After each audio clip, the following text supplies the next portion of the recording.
Hello everyone, welcome back to another stream. Let's see who actually appears. I'm just gonna post this up in a couple of places. See who appears.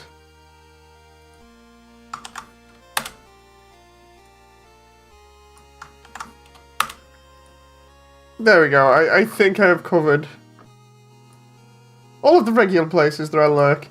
Hey, Revenge. So yeah, you will not be seeing the spoilers for this update. Instead, there'll just be stuff on in the background while I just talk about stuff. So yeah, by all means, let's just chill while I'm trying to upgrade things just a little bit. Oh. It's gonna be fun when all this stuff is done.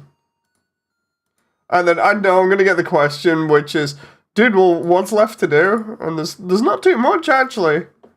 It's more so that I'm just not so much nitpicking, but just making sure that everything looks the best it can. So yeah. Ooh.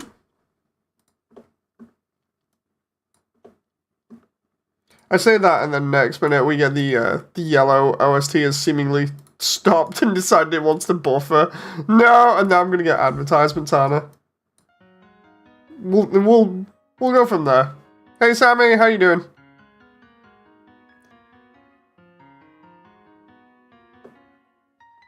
So yeah, hello everyone.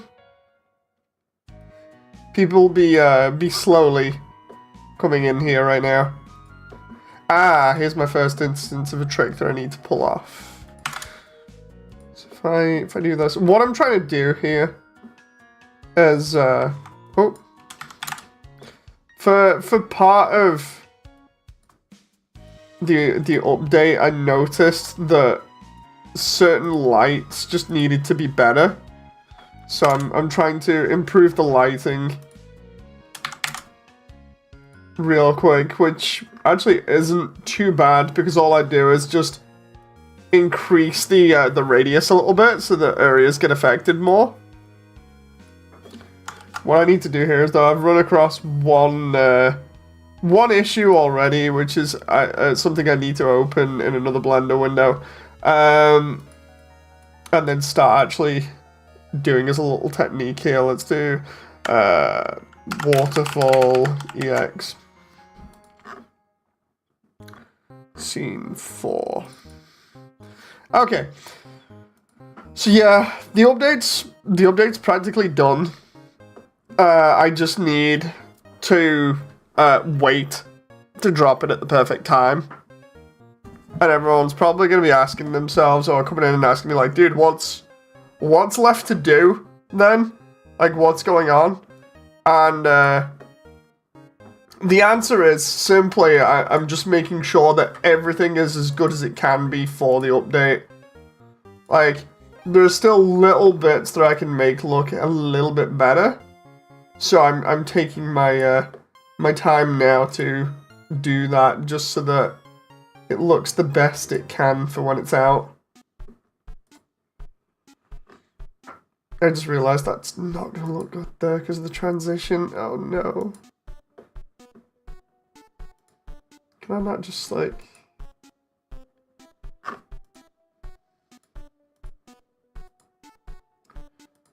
do that? Oh, there you go. But yeah, everything's great. It's going really good. I can't wait to get this thing done. Can we finally start writing Religion Tale? I still have Fried Chicken Tale as well. That one's a good one. I don't think people take that one seriously, even though it's a tale of death, sadness, and a lack of fried chicken and unpaid car insurance. I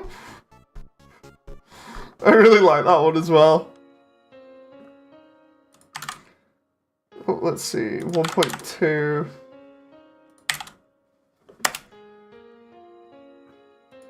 Trying to make this, oh, god damn it. Trying to make this texture look a lot more... oh, excuse me, bigger than it actually is here. By playing around with the scale, and it's crazy, but you won't see that on your end, like I said. The whole point is I'm hiding all the good stuff for the update, as usual.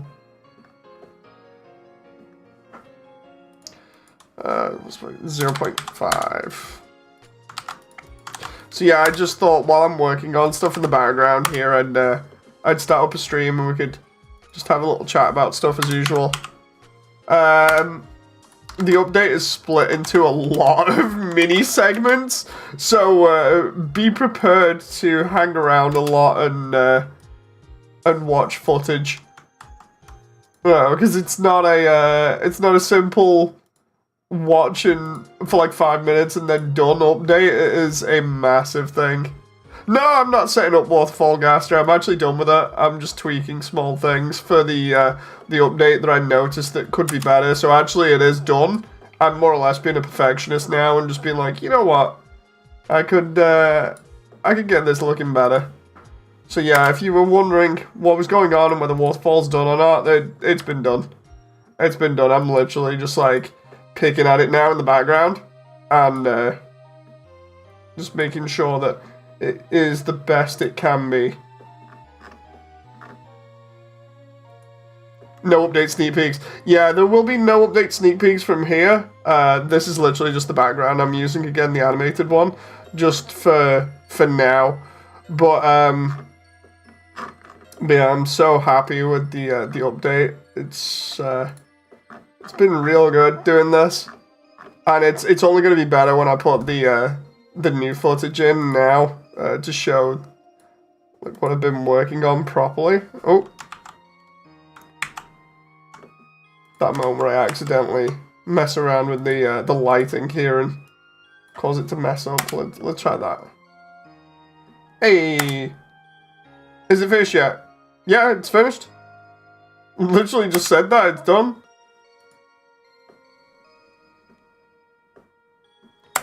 Do. Nope.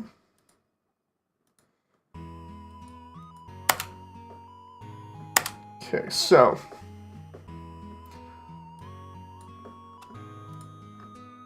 I need. There we go. So yeah, so when are you releasing it? I take it you don't watch like any of the Discords or anything to find out about this stuff. Because, like, if not, then it's fine, I can mention it in here. But yeah, basically, on a lot of the Undertale Discords that I'm on, I mentioned that, like, last night, I think it was, or early this morning, that the idea is that I'm going to drop the update before the end of February. The reason why it's going to take so long to go out is this weekend, 9th anniversary now. Honestly, I wanted this entire animation done by the 9th anniversary, but I don't know what's going on at the moment. I can cross my fingers and hope for that. But, yeah, basically the idea is that I have family coming up this weekend, and I don't want it to clash with that. And at the same time, you might think to yourself, well, why don't you just drop the video now, dude? Just drop the video now. But I like these updates being an event in themselves, you know, where I get to chill out, spend time with the community, and really get to interact with everybody and talk to people about their ideas and mingle, as it were. So it's like, while I'm busy mingling and chilling out with everybody and having a fun time, almost like its own party, that takes time, obviously, to get together. So the idea is that what I'm going to do is, after this weekend, when my family has come up, I'm going to, or come round, sorry. What I'm going to do is, I'm going to go ahead after that, do the announcement, and then the announcement will probably be like 5 days. So this weekend, this weekend is going to be after my birthday as well, funny enough. So we're talking of like between...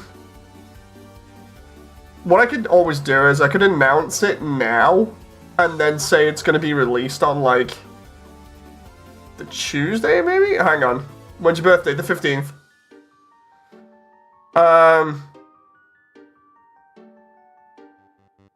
Jen, have we got anything going on the calendar? For when? For any time after this weekend. Like, cause I know we've got some stuff going on. Like, what's going on calendar-wise after this weekend? So I'm not clashing with anything. Nothing in the evening. So. Nothing in the evenings.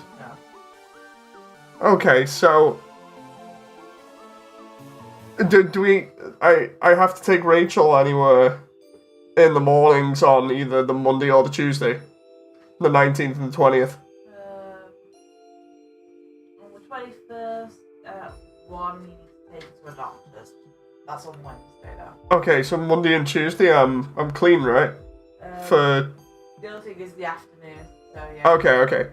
Yeah, so have you played A Hat in Time? No, I haven't. Well, tell a lie, I started it up a little bit and then I kind of had a lot of other stuff going on, so I ended up just like not going any further. So yeah, I do need to actually play it because I do like the look of it. So I need to go back to it. Happy early birthday, Sasgaster. Thank you very much, guys. Have you played Ultra Kill? No, but it kind of reminds me of when I was trying to play Doom and that ruined my hands completely, so I've been staying away from stuff like that. Honestly, the only things I've been looking at recently are like slower paced games like World of Final Fantasy that I can get for like $3 on Steam, so that's fun. I've been eyeing that up the past couple of days. But yeah, anyway, the Rivals of Aether. I've heard of that one, but I don't remember it.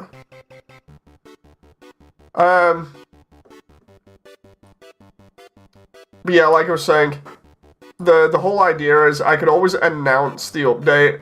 Have you played Pizza Town? No. I could always announce the update and then put it out on, say, like, because if I announce it now, if I ask Kara in the Undernet to announce it, I could always turn around and be like, dude, I want to drop the update on, say, the 19th or the 20th. That'd be good. Probably 19th might be good if I drop it on like the evening of the 19th. So 15th Pizza Town ends as memes. Dude, I might be doing other stuff, you know. I gotta look after my daughter and then I don't know what I'm gonna do in the evening. I'll probably just spend it with Jen and the baby. How much is Pizza Town, right? No. Don't go buying me stuff. Don't go buying me stuff, please. It's nice, but please don't. I do appreciate it, but... Yeah, Jen's already got me trying to, Jen's already got me, lined up to play, Duck Detective anyway. So many things I gotta do. So little time.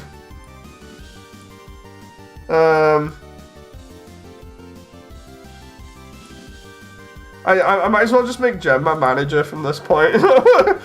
Jen be like, dude, play this game like right now. I'm like, oh no. What did you have lined up for me? Oh yeah, Jen actually did do that as well. She's already got me lined up for something else as well. She literally pulled out her contacts and got me a code for something, so... Yeah, something people have asked me to play recently. So that's interesting. So yeah, we got the contacts.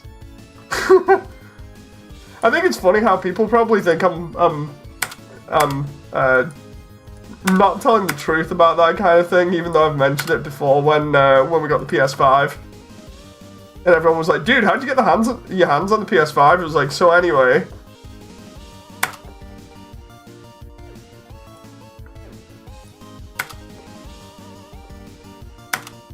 Hey old man, I got a task says, memes, how's your day going?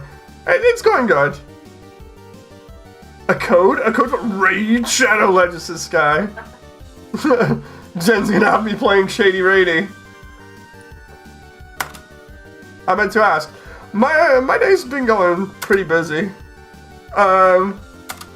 Looking after my daughter and then just chilling. And fixing up some stuff. So like, if you're wondering what's going on with the update, yeah, I can try and get Kara to release the update. Release the update in like the 19th. And I'll do an event on the 19th. Does that sound good to everybody? Because if that's the case, then I can go ahead and just like lock that in now and be like, yeah, that's confirmed. That's actually happening. I just realized I need to edit this more.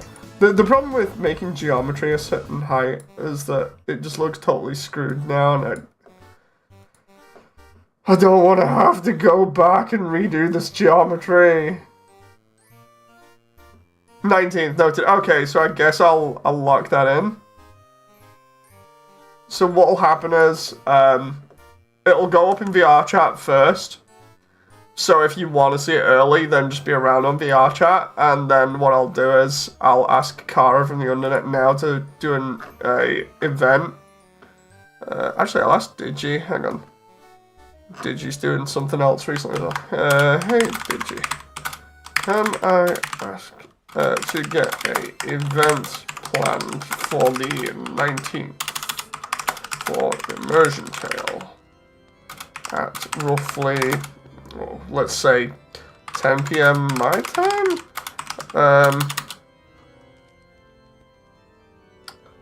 Let's see, it's just a viewing event like the last ones I have posted. Just asking now so people have plenty of advanced notice.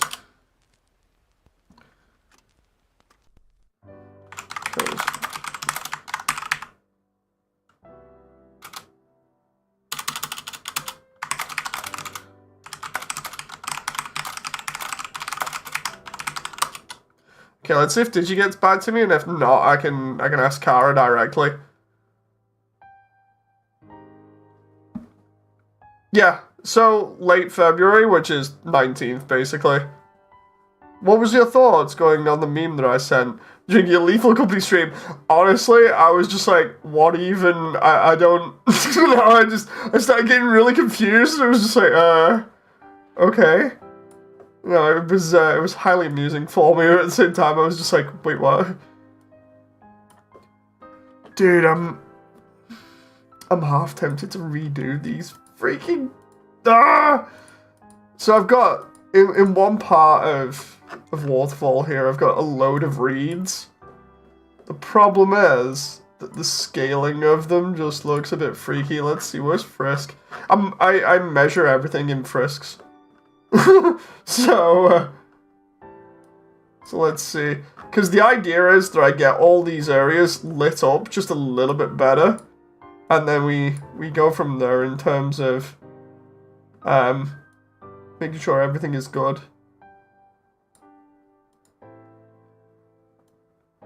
How freaking big is Frisk here? Jeez.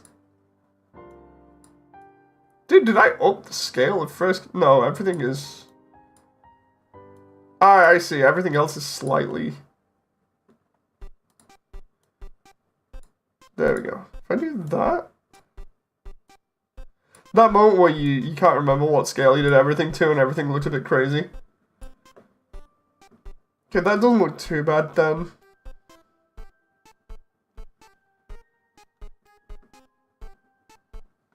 You don't like Banana King? Oh, hang on. Let's see. I can only respect Shady Rady's PR announcement. Can you redirect this to Triss? I'm going to be away that day. Okay, so yeah, can do. No problem. Okay, now I have to go contact Triss for this. Let's see, there's Triss. Hey Triss, you got a moment?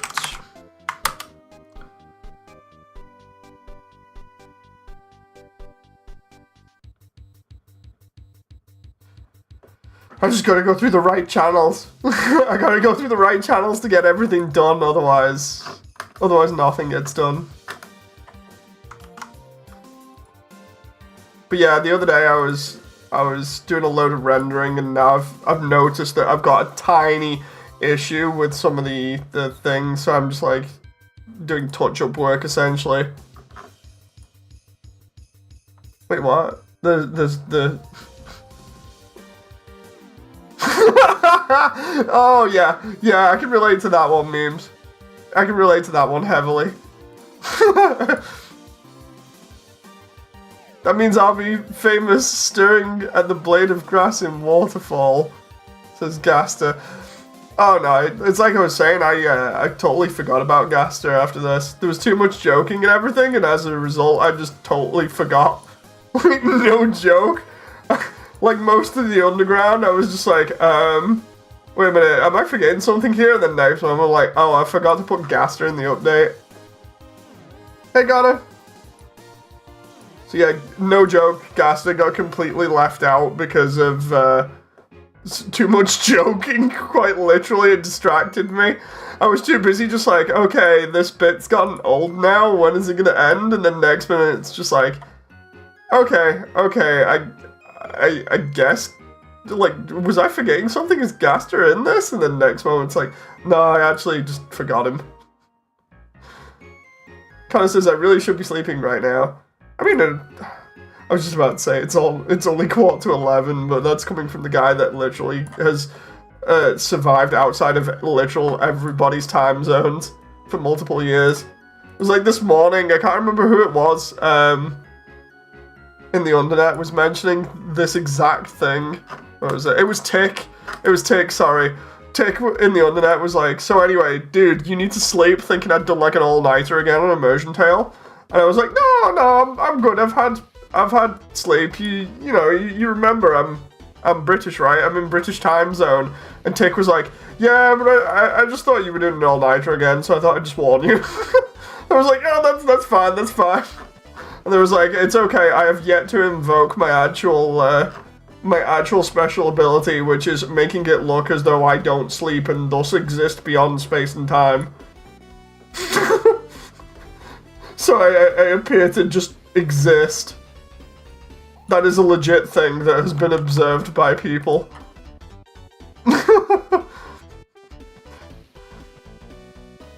Coming from the guy who works on this till 4 AM. I mean, I've worked longer than that before. Oh, there's Triss!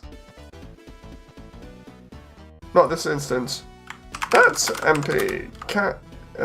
Is it possible to get you to message me back when you have some available time, please?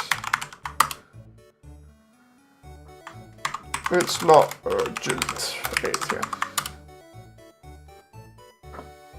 Super polite here to everybody on the Undernet, for obvious reasons. Memes, what the hell? The first one was good? Hang on. The first one was good, and then the rest of these are just... Oh my god.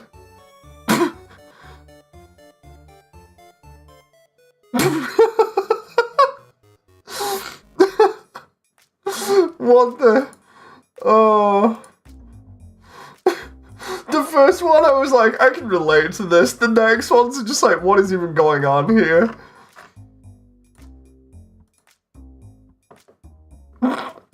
It can be a lot worse. Dave has his own time zone. Indeed. I mean, no joke, like, I got to the point with that. I think I've told people, but I got to the point where I actually started freaking people out because, basically, I just exist. And it got to the point where nobody could have a conversation with me because every time they'd try, I'd just be like, dude, I already know what you're saying because this isn't new news to me because I just existed. So it meant that anything that they'd tell me from like that specific day, I'd probably already seen it in the news or heard it from like the night before or whatever. So I was pretty boring to have conversations with for quite a long time. And it got to the point where nobody invited me out either because they just assumed I was busy working. That was pretty bad. So yeah, it is a legit observable special ability that I have, which is literally to just exist beyond time and space itself. To the point where people are like, wait a minute, is this a legit thing? Dude, have you actually slept? I'm just like, yeah, I've slept alright. And then they're like, I don't believe you, you're gaslighting me. So technically, I suppose you could say the passive ability of that would be gaslighting people into thinking that I have not slept when in fact I have.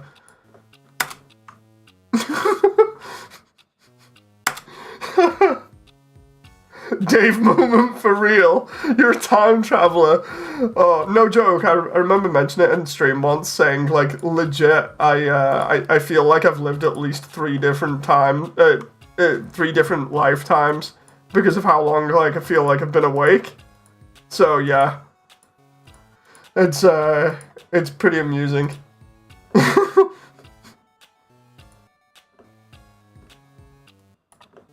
Let's see if I can... okay, that works. But yeah, you know it's crazy when it's an observable phenomenon that everybody else is just like, dude, what? Let's try another empty here. I need maybe a cube? No, because if I did... maybe? No, if I did a cube, would that be able to... be scaled? Let's find out. What I'm trying to do is do the best solution for this object thing that I'm working on at the moment. It's like, I'll explain it for you guys, because then you actually get to know what I'm working on in the background, rather than me just kind of like fiddling with stuff and talking about technically how time travel is a legit thing. Let's see. What's next? His soul's red. Blood is gonna reset. Gasta says... Have you all noticed about my new profile pic? Yeah, I've seen that one. How do you all think about it? It's Gasta. Hey, old man says memes. Oh no, let's see. What's this one? Oh, that one's from Sonic Colors as well, I think. You can tell by the Wii rendering. Oh, dude. So funny. By the way, reminder yet again, it's a tick thing that I have. I just say dude for everybody, no matter the gender. Do not mean it offensively. It's literally just a case of me just being like, oh, dude. I even do it to Jen. Hey, Jen. Jen's like, so anyway, there's a drink ready for you. I'm like, oh, dude, cheers. I don't even know how it caught on. I just started saying it just randomly.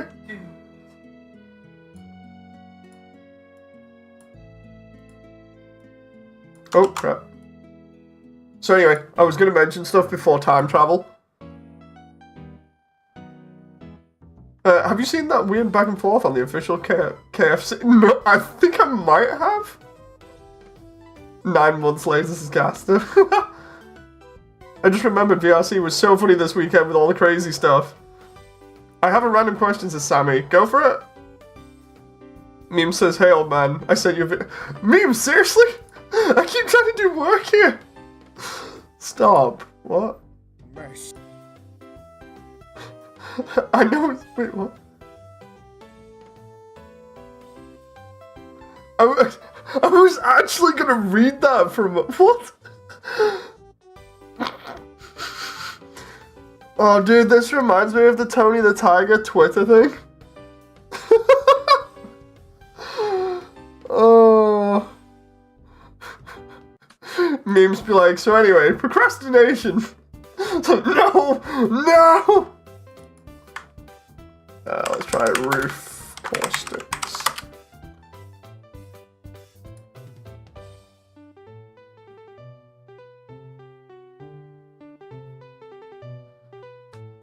What's your opinion on Poppy Playtime Chapter 3? I have not played any of the Poppy Playtime stuff, and I was not particularly happy with the announcement of like NFT stuff in it either. So yeah, I've not interacted with it, so I can't really give an opinion on it. Other than it exists, and eventually I might check it out when I'm not spilling what seems like biscuit crumbs out of my pocket on my lap. God damn it! I'm gonna have to clean that up now, literally. Like, I just had this tissue in my pocket, and I'm thinking to myself, I'll use it to wipe my nose for a moment, because my nose is a little bit runny, and the next moment, freaking biscuit crumbs everywhere. Dude, why do I just randomly keep a biscuit in my pocket? What even is this? Oh, pull the stuff out. I need to put the rubbish out. I'll do that in a moment. But also, I need to get Freddy, Foxy, and Boris for Rachel. You get what? Out of storage, Freddy, Foxy, and Boris. Oh my god, and then I almost slipped coming back into the room because it's a wooden floor, and then I'm almost doing my leg in. How much bad luck am I having recently on stream? I start up trying to get stuff done, and the next minute I'm procrastinating because everybody's distracting me, and the next moment I've got biscuits coming out of my pockets, and I'm almost killing myself on a sliding floor. Ah, and I have to hoover up as well, come on.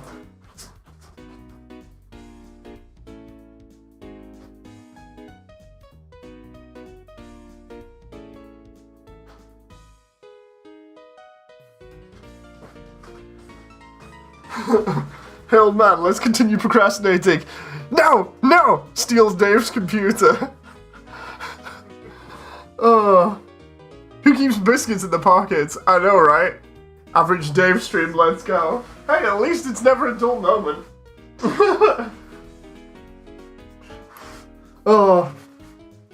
Let's get back to this. Hey, at least they're on the floor and not in your tea. Yeah, at least there's not like tons of biscuit crumbs in my tea. Let's go! Right, we're back. I just need to put the headset on and then readjust myself here. And then I can actually explain this stuff. And why the hell is the... Oh, I was gonna say, why the hell is there no music? And the next minute it comes back. Do-do-do-do-do. I'm back. It's never a productive moment. It is. So... Apart from time traveling, quite a lot, seemingly, according to a bunch of other people. Memes is just posting here. I thought it was Triss. I'm just memes. No offense, but I'm just gonna like avoid those for the moment. I'm not gonna say ignore because that implies that I just don't have any sort of care in the world when I actually do. But I'll probably check them out later when I'm not trying to get stuff done. But yeah, what I'm trying to do at the moment is sort out some stuff, just like little effects and things. The easiest way to describe it is I showed off the water effect in Waterfall, where I was like, oh yeah, it's cool, I'll just like plaster all these ripples all over the surfaces and make it look really good. But recently, when I've been looking at it in the renders that I did for the update, the places that I chose where to put them just look pretty bad, so instead I'm going through and trying to do everything a lot better. So I'm gonna try and hopefully make everything look as good as it can for this update, because like the rest of it looks great. It's just putting these effects in the right area so that everything doesn't look like complete butt when I put it up. Yeah. Let's try and do this. Put this into... Plug that into there and then plug this into the other one. That moment where I'm just faffing around with a bunch of nodes here so I can get everything to work. Bam. Okay, that made everything a lot better. Modeling. You can watch the Sonic memes later. Indeed. If I loaded 1/10 of that screen, my PC's going to transform into a jet engine, Siskana. So, yeah, what the update, I'll give you a rundown of what the update actually has in it now. Because, obviously, a little bit is going to be explaining, and that comes from a lot of the streams. So, if you've seen the stream like all of the streams, then it's going to be a lot of familiar stuff in there, but it's cut up so that it's not as crazy and it's not me just constantly talking for like half an hour on one stream about different things. Instead, it's snippets of it that are condensed that explain certain bits, including the stress behind everything and deadlines and stuff, and then how crazy it was to try and work towards this deadline. It explains that. There are little snippets here and there explaining bits, like, for instance, trying to get started with designing Hotland, how to go about doing it in 3D. And the reason why I say Hotland is primarily because that, like, every update starts with Hotland, no matter what. And, yeah. Me, who's only been here for a couple, says Connor. Well, that's fair enough then, because then you get to see the full thing. Or essentially, it's like a clipped version of a lot of the streams put together up until, I think, roughly just before Temmie Village. It also includes some footage from the guys from the Minecraft community that have been working on Undertale on a giant scale from Minecraft, because they helped out with this update. There's footage from the Hall of Souls, which is what Frisk and Dark Voidcore run in VR chat, and then a couple of other areas. And this is just to show reference. So it's like, dude, I went to all these places, I looked at all of them, and you get to have a look at all these other places that you may or may not have been in VR chat before. And then what ends up happening in between that is talking a little bit about the tech behind stuff and choices for different things. So, like, for instance, the reason why everything looks the way that it does and all the little things that I had to navigate around. Like, for instance, trying to make everything look kind of moody and dark, but also not too dark. Then there's a couple of cut-in moments, that being the kidnapping of everybody to Shrek World and Undernet events. Connor says, alright, it's poof time. I guess we'll see you next time then, Connor. I'll be back if I'm still awake. I mean, you might be back eventually. But yeah, thank you very much, Connor. May see you in a bit. If not, then we'll see you next time. But yeah, there's the whole thing about kidnapping everybody and taking them to Shrek World, which was hilarious. That was after the last update, just to kind of de-stress a little bit. That's cut in there as a little bit of funsies. And then also, there's also some other fun stuff from the Undernet winter event. So if you guys didn't see the winter event for the Undernet, then there's some of that cut in there, because if you remember rightly, this update has been in the works since roughly about December. So yeah, there's that in there. Then there's a dedicated bit, which I'm not going to spoil, but I'm going to upload as a separate video as well, and that's going to be fun for you guys. That one's a very nice, touchy sort of like thank you to everyone. And then I've got all of the rendering, of which I was actually surprised, because I have like 10 minutes, I think it is, of raw rendering, which I didn't think I had, so I've got to go back and make sure that that's actually right and that I actually have everything correct, because I wasn't quite sure about that. I'm like, wait a minute, 10 minutes worth of footage?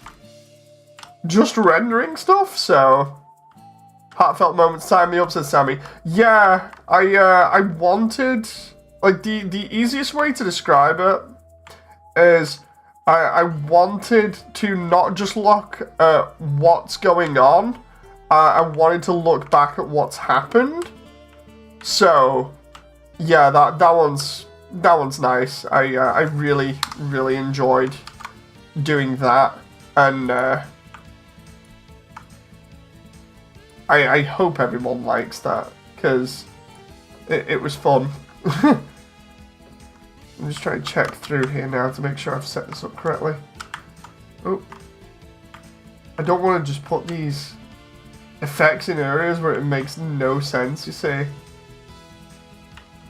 Okay, that works a little bit better.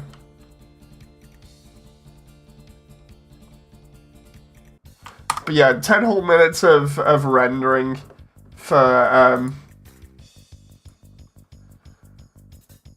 one part, which is nuts, because a lot of it was like explaining up until then, and the next moment's like, so anyway, you want to just see the entire update more or less, just like, here you go, there's 10 minutes of showing off every little bit of waterfall, but I'm also thinking of doing a accompanying video after that as well, showing off just absolutely every detail for every single room. That's the only other thing I could do, because the thing is, like, some of these renders, they only show shots from, like, one angle, and at the moment I'm tempting going into VR again like I did with New Home. The only problem is with that, if I do that, and it's low frame rate again, it could potentially have really, really bad side effects, aka it could give me VR sickness again for like another 3 years. So I have to be incredibly careful with how I approach that. Low frame rates in VR are just bad in general. So, fun times. So, yeah, I'm just kind of trying to think about how to approach that. It's either that or I do like a video like this where I just go around every single area in first person in VR instead of not in VR, sorry, in Blender instead of Blender VR. Because like in Blender VR you'd get a sense of scale for everything, but in first person Blender you'd just be able to see everything. You know, so it's not as if it would make too much of a difference.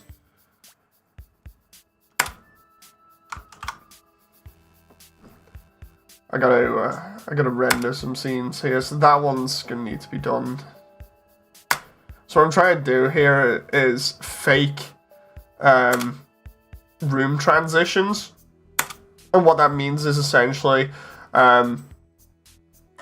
it makes it look as though we're going into another room when it's not. It's totally fake, and then it's just there as a background thing for when I go into the next shot. So then it all looks like it's connected, and if I pull that off, well then nobody will know other than you watching this stream and then being like, I know what he did this thing! Meanwhile, I'm like, so anyway, I did these things, and it was pretty cool. So yeah. I also remembered I've got to lower the frame rate because 60 frames per second for animating is just a bit kind of crazy. Whereas at least with 30 I can still get it to look smooth and it doesn't look too bad. Whereas with 60 everything's all crazy and looks weird and you can't really observe anything over like 20 frames per second anyway. What was it? 24 for the natural eye. It's just it looks crazy the way everything works. I can't remember exactly what the whole deal with it is, but yeah.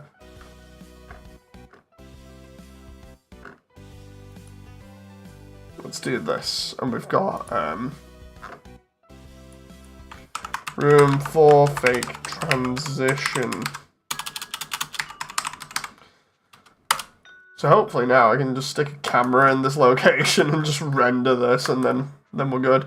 But yeah, the update itself is done, and I could literally put it out now, but I would prefer to just finish off these little bits here and there to make sure everything's fine, so that's more or less what I'm doing. Although I'm setting the camera to an unrealistic focal length in hopes that this actually works.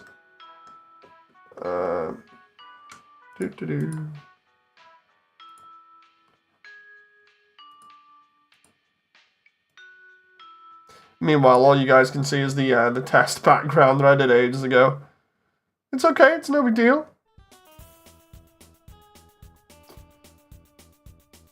Okay, let's try that. That should be okay, right? Right. Okay, so if I render from there, let's see how this looks if I render that animation for like 3,000 frames. Oh, wait a minute. What resolution did I set that render to? Oh, that's fine. I'm setting a render off in the background, which I'm also doing while running a stream and doing other stuff in like 3 other Blender windows. It's totally fine. No big deal. It's not as if my computer needs its graphics card or anything. Actually, while I'm doing that in one window, what's number... Is it number 4? No, number 5. I swear if I don't hit a sugar crash by the end of the day, something's wrong with me, says Sammy. I'm waiting for that response from Triss here, but I keep getting silly videos and things from memes that I can't watch until later on.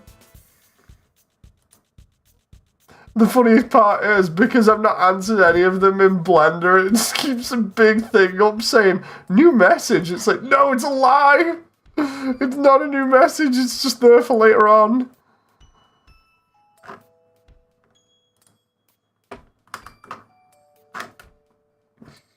Oh, that reminds me, I had another laugh, before making another AU, like, really quickly from scratch in the Undertale, which was amusing. Waterfall. I make all kinds of stupid stuff for the community. But let's try number 5 here.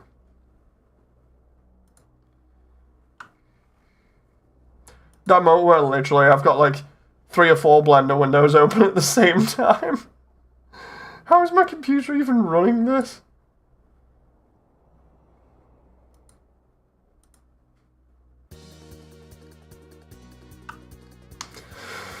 Oh. I love the way Blender is now, like, refusing to render this one section. It's like, so anyway, you want to do this? Have fun. I just also realized it might be actually better running, where is it? Number 11? Waterfall. Or would it be better running 11 because of the, curses? This is the only problem with this now. Is running the different scenes alongside each other. Might be better running 7 or 8.2. Wait a minute, what's... No, that's... Wait, what? Hang on, let's try 8.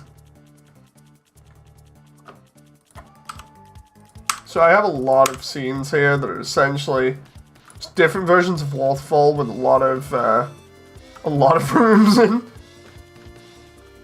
I'm just trying to figure out what I've got here so I can render out these fake transitions and hopefully it'll be good.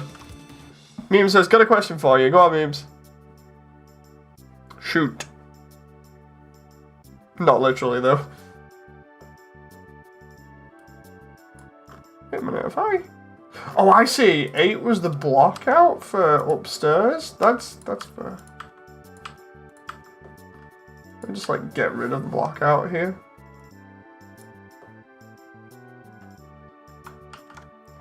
Which of the game theory intro themes is the best? The OG spelling phase. Honestly, I like Science Blaster. I really do like Science Blaster.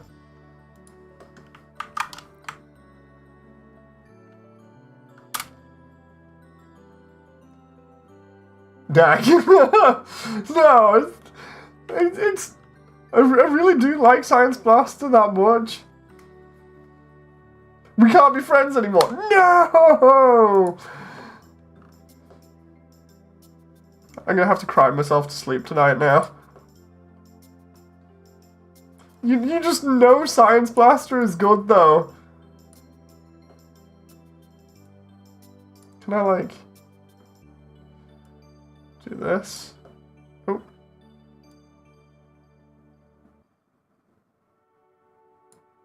Is that Frisk in the background? Can I actually just like vanish Frisk there? Are we good? Okay. I'm very fond of the the OG 2011 intro. To be honest, I've not heard it in ages. I'm gonna have to listen to it again eventually.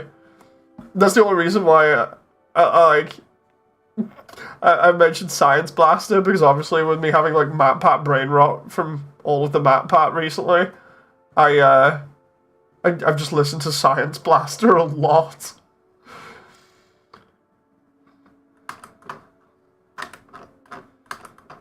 Oh, let's do this. Add camera. Really, you'd think I'd just wrap this around a cylinder and then away we go, but nope. Right, let's do animation. Oh god, I forgot. These are the areas where I've got Giga Sands as well. Or Big Sands.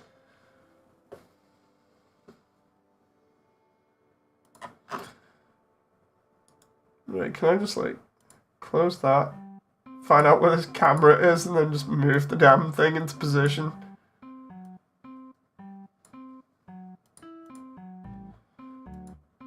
Do.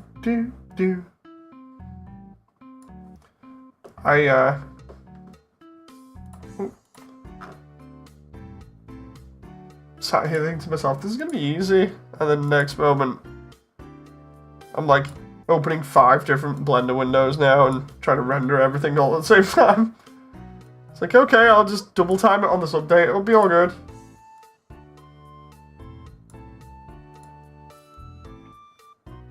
Right, because we can see pretty much off into the distance, so I'm hoping everyone will give me just a pass on that, but I guess I'll find out whether I'm going to get a pass on that and actually get away with it or not. Well, I sent you the original game theory themes as memes. Oh, nice! Shall check that out. Okay, so the idea here... Do-diddle-diddle-doo. I'm really paranoid now. Now it's just Sammy. Wait, what? Why? That's obviously not a good thing.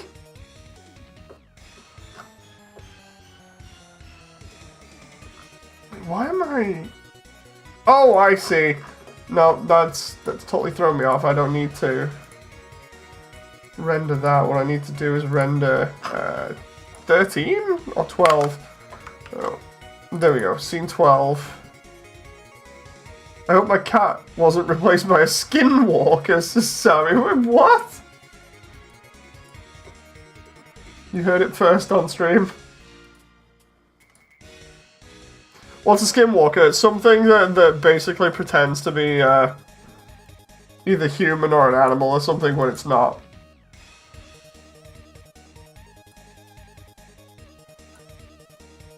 Yeah, where's your skin, basically? Among Us, yeah, basically. More than that, I'll let Sammy explain it. It will eat you. Memes Zoink Scoop. I'm hoping that I can just render this out and it's gonna be okay from about here onwards. Do-do-do-do.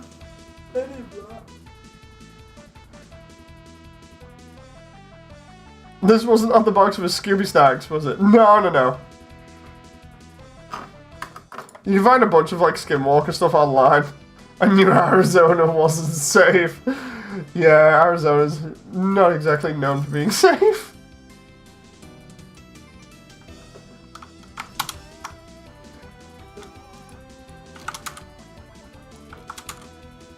It's alright, Jen, it's fine.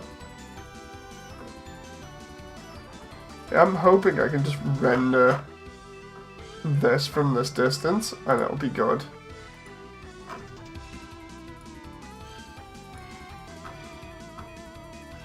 I'm gonna have to change all the frame rates for everything when it comes to actually doing stuff in future. And I don't really want to hit render just in case it screws up this other render that's 90% done. What frame am I on here? Oh, 794 out of what, 3,000? How long is that going to take? I'll see you in a bit, Jeff.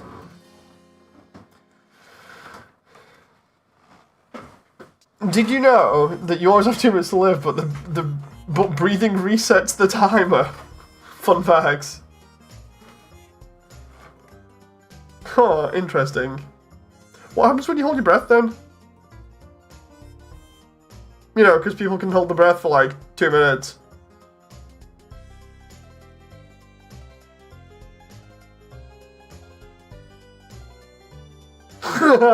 People can actually hold the breath for like 2 minutes, especially if they're, you know, like a deep sea diver or whatever. This might be me just being totally stupid or naive or something, or the joke going completely over my head. But I'm literally just sat here like, wait a minute, what?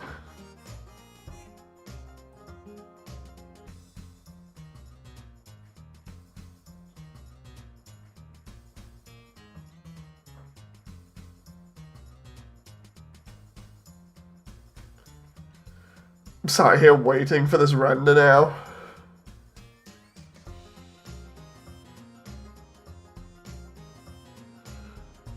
Ooh. Excuse me. If I can get all these areas to look like they line up, then I'll be really happy. Oh wait, I just realized I have to take a picture from where Undertale is at the top of Waterfall. Just so that I can make it look like it joins. Oh, yes, it looks like it joins it later on from the garbage dump.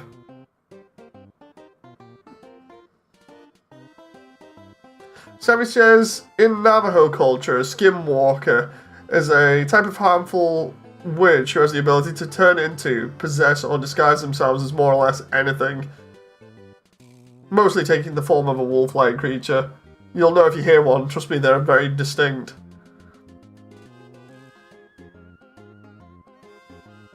Interesting. My baby and my wife are asleep, and I'm gonna end up going to sleep soon after this render's done. Either that or I can just leave it overnight. That might be the better option. Because then I can just get like a lot more done.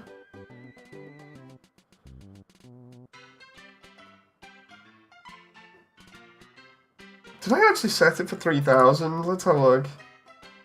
Get 90%. Hey Sky!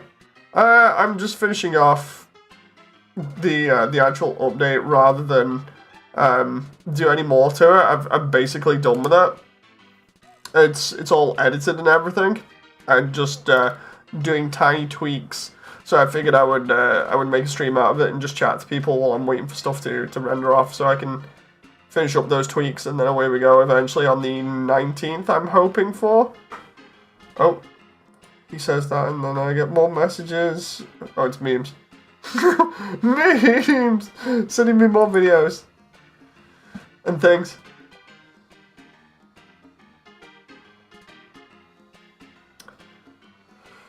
Oh, excuse me. But yeah, I'm, No, I'm not finished with the whole movie. Like, if that's what you meant. I'm not finished with the whole movie. I'm literally finished with all of Waterfall. As in, like, I've modeled it and everything, got it ready, because it needed to be remodeled. And with Waterfall being done, that means Hotland is close on its heels. And then the core is close on its heels.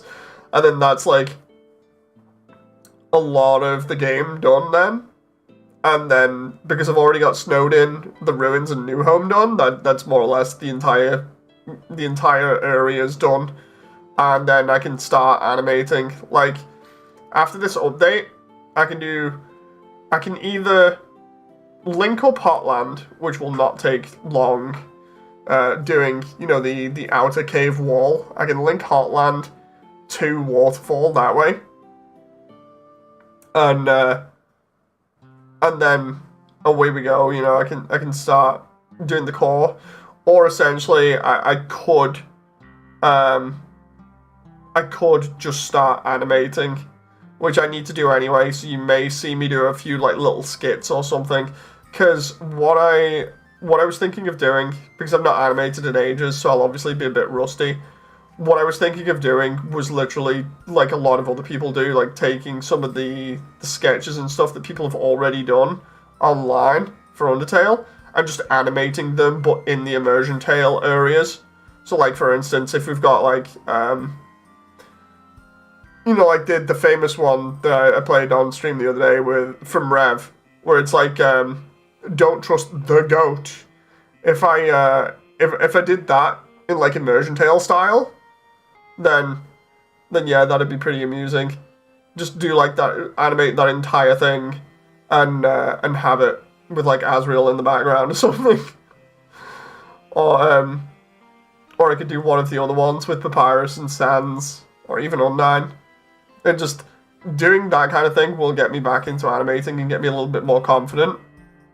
And also I need to do tests, so you may see me testing software, and that's going to be a laugh, because I need to do my full body tracking stuff again, see whether that works still properly. And then I can use that for some of the animating, so fun times indeed. Lots of experimentation, lots of getting back on track with things, and lots of content. Skyward says, sadly I have stuff I need to do. Good luck, stay determined. Thank you very much! So yeah, I'm pretty happy at the moment. Sammy says, oh, but a telltale sign of one is their eyes. If you take a photo, one of the reflections of their eyes will give them away. Wait, what? Like, what's supposed to be the problem with the reflection then, Sammy?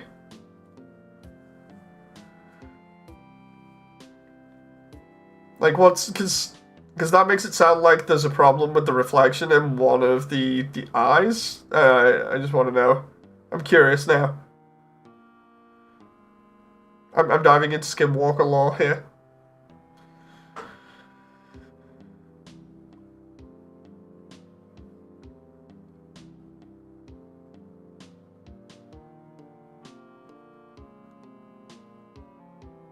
Meanwhile, I'm just waiting for this render. It's like 90% done. Come on. How many frames are left here? Okay, so we're on frame 1709. Oh no, not Skinwalker, says Damon. Hey Damon, how you doing? I hope the background is not lagging too much, considering I have like 5 different versions of Blender open at the same time here. And at least one of them is playing an animation, the other one is rendering an animation. How's it going? It's alright. It's okay. Just doing things.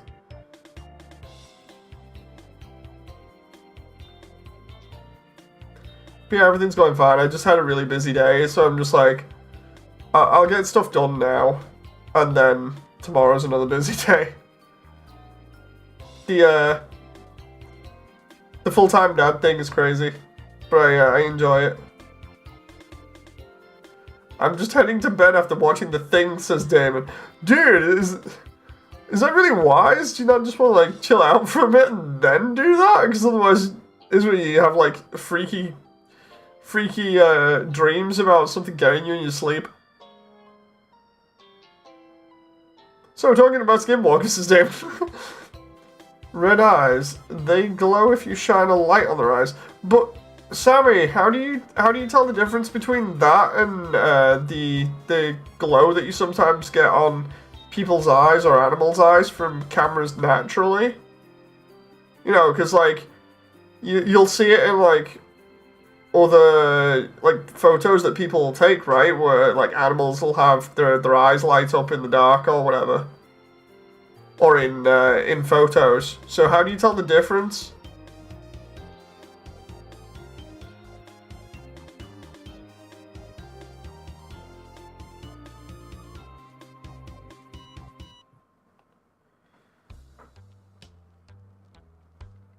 I think it's reflected off the lenses of their eyes. But I thought No, wait. Doesn't light... I'm trying to remember. Isn't it the way that your eyes work is light reflects off the inside of your eyes anyway and bounces around and your entire... If I remember rightly, it's something like the entire image is flipped upside down and your eyes and brain naturally work together to flip the image the right way up. They're only red like that if they're in an more animal form. Wait, what? But, no, wait. The way that light works anyway, it bounces off the inside of your eye, so that's hard to tell if that's a thing then. Like, this isn't me being offensive or anything, I'm just like, wait, what? The light from the cameras are a reflection. Because this... The reason why I'm even questioning this at the moment is because it's kind of what I'm doing in the background here, is I'm doing a lot of work with, like, reflections of light and different effects and stuff to make Waterfall look better, so it's more realistic. The best way to describe it is, especially with Damon just coming in, see in the background that I've got here where I have the water effect bouncing on, you know, the cliff, the water ripples. So basically, where those water ripples are in the background, I have to place those so that they look natural more, because in the original version of Waterfall that I did, I just plastered them everywhere because I thought, oh, I'll put it from where a light source is, because the light is hitting that object and making the water ripple next to it, which affects the areas around it. But it doesn't actually work like that. The idea is that it bounces off the water surface, hits another surface, and then projects that caustic effect onto that surface. And I'm just like, okay, reflections? That's crazy. And then we're on about camera reflections now, and I'm like, okay, this has my attention because this kind of works with what I'm doing at the moment. You know, it's a brighter red, not like a regular refractive red like you would get from a camera or a flashlight. Almost as if they glow even. Interesting. But yeah, a lot of stuff in the background that I'm doing at the moment is literally to do with like light and reflections and stuff, so that's why it's got me interested, because I'm just like, huh, interesting.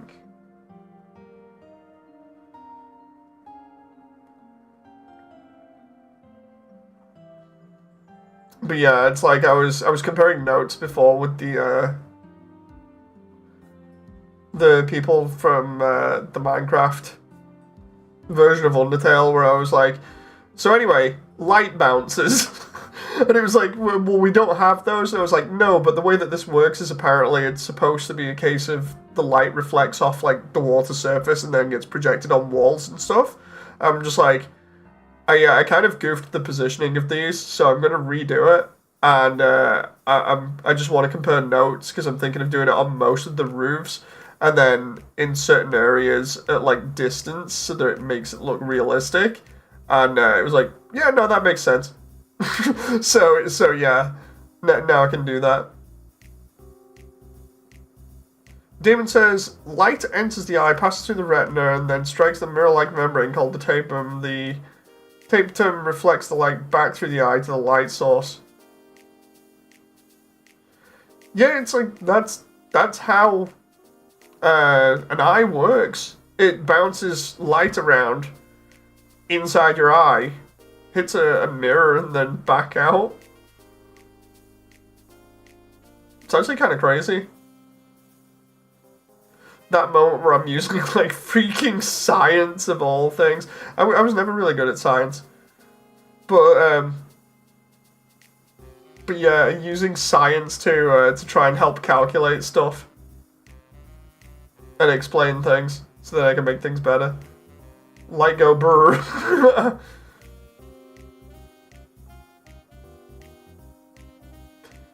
Dude, I'm half tempted to just like spend half an hour or something playing a game after this or whatever. Because I've like, it sounds crazy, but I've been rendering stuff off, doing like little bits for the update video, and I've yet to actually play a game. I need to stop watching ghost stories and Supernatural on TV and stuff to Sammy.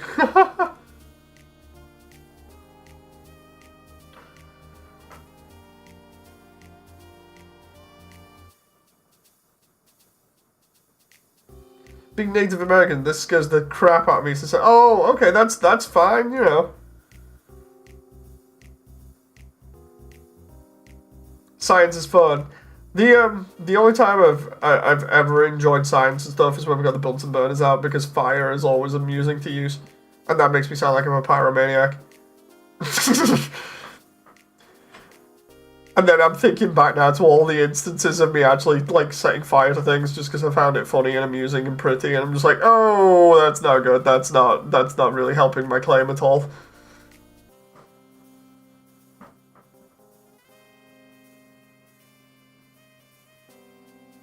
That moment where Moody is secretly a pyromaniac. I may need to tell my therapist about this.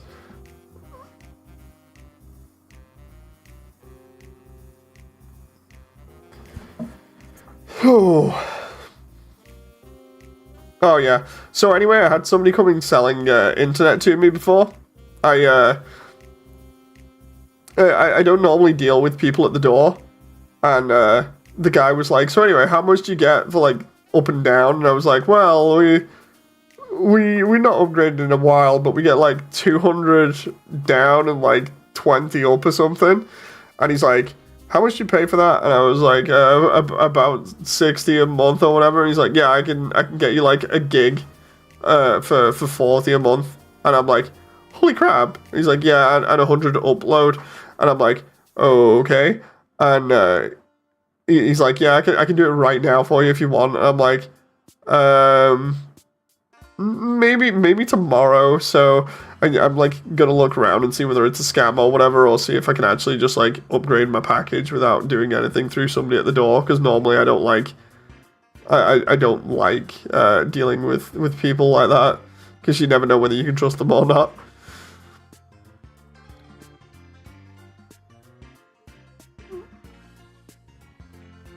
Oh my god, the render is done.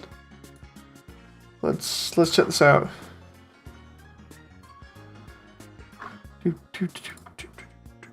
So the idea behind this.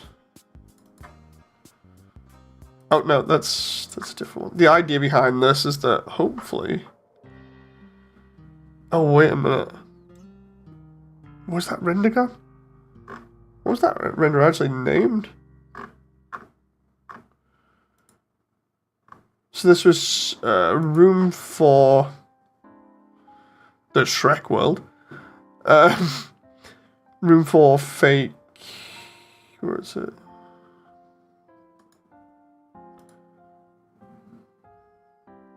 Trying to find this thing. Room for fake transition. Ah, there we go.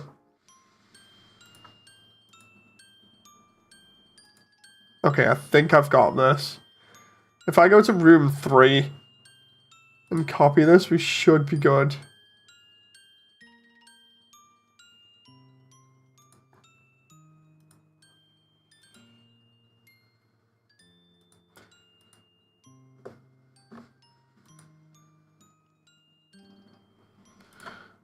Nope. Bloody Domino's advert. I keep trying to lose weight, but they keep pulling me back in. Oh, dude. One of the places that I worked, literally overtime, they turned around and were like, yeah, we'll just buy you Domino's if you keep working. So no joke, it was like every Sunday, it was like, they'd get you Domino's and you'd work overtime, and they'd pay you like time and a half. It was nuts.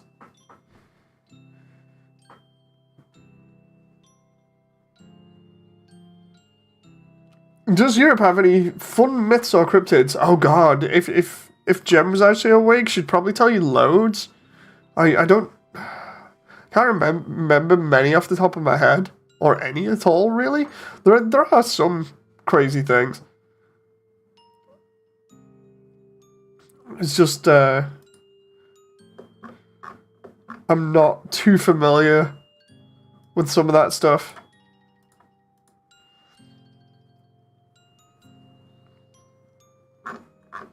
Let's see if this works now. If I just... Do a new file here. I'm gonna start looking later to Sammy. No joke, there are a lot of interesting little tidbits like that. Shadow People's one, but I don't think that's related to like Europe or anywhere like that in particular. But yeah, Shadow People are crazy. I swear I've seen some Shadow People before in real life when I was working security. But that was totally freaky. That was like the freakiest thing ever. What was it? Fake transition. But then again, it could be just a trick of the eye, as it were. But yeah, Shadow People, man. I tried to ask Google for the Louisiana version of the Boogeyman.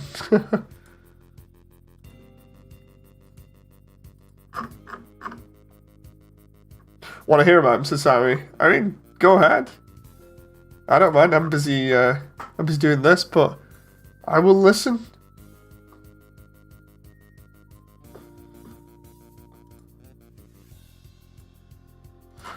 See if I can do this here. If I can get this to work, even just at range, this is going to be funny. His name is... I can't spell his name. Oh no.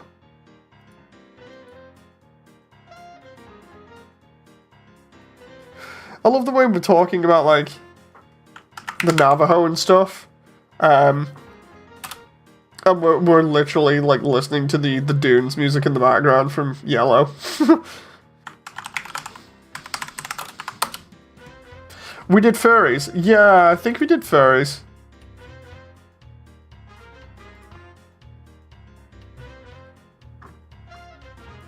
Jen could probably confirm that if she was awake.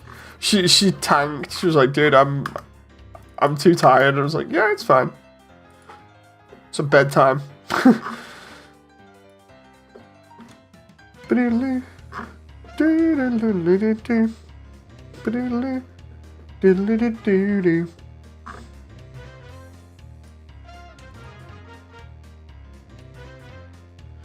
Dude, I don't think I can get this fake transition to work now.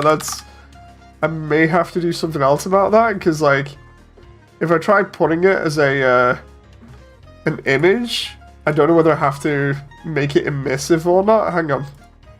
If I just put it as an emissive, can I actually get that to work?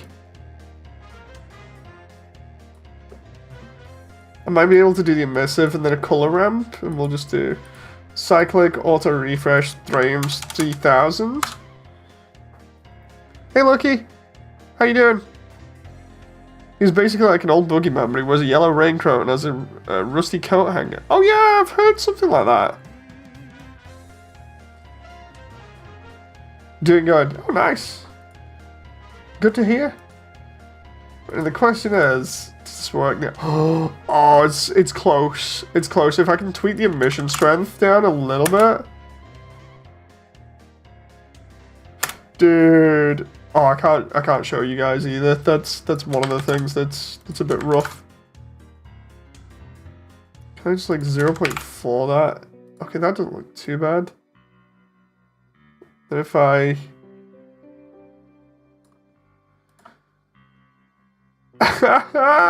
Fate! Oh my god, that looks awesome. I just need to like have that at the right angle. Oh. So what I've done here is I've just used a plane here to fake, and you guys won't see it obviously, but until the update, but I've just used a picture on what is essentially like a piece of paper to fake going off into the distance and making everything look as though it works properly how you'd expect. It just works in the name of Todd Howard. Oh, I'm so saving that. Like, where is it? Save. Scene 3 V2. Every time I do like changes that really impact the file, I'll always do like a V2 file out of it. That looks so good. Like he says, is there going to be a new trailer with the updates? At the moment, there's no new trailer. There's 10 minutes of raw waterfall footage, which I'm kind of... Okay, so, because people are coming in now, I'll explain the entire update to you. Because I did this before, and I figure, it'll be good. So, what we've got, the entire update is roughly about 42 minutes long. And a lot of that is dedicated to explanations, the community itself, and all the stuff that happened between December and now. Because obviously I don't do these updates just for myself and the animation. I do involve a lot of the community.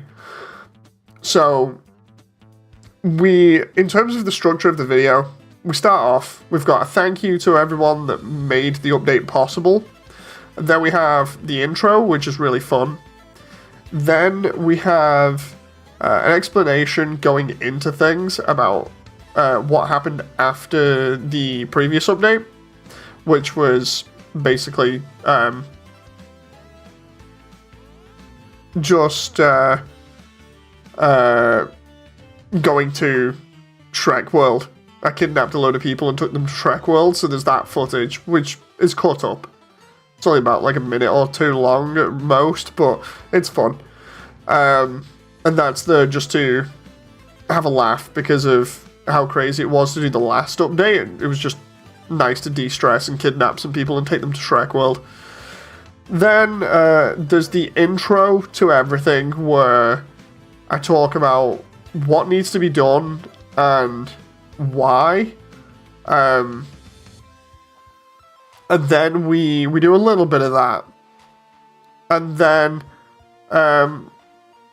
what ends up happening is after that, after explaining and starting the beginning of it, then we do the Undertale event for winter. So we do like a little bit of the footage from the Undertale event. And we explain the reason for that, just being there to have fun with the community and stuff. And then after that is where everything really kicks off. I joined as you left, says Lucky. Same as a God Howard cultist, Dave, says Damon.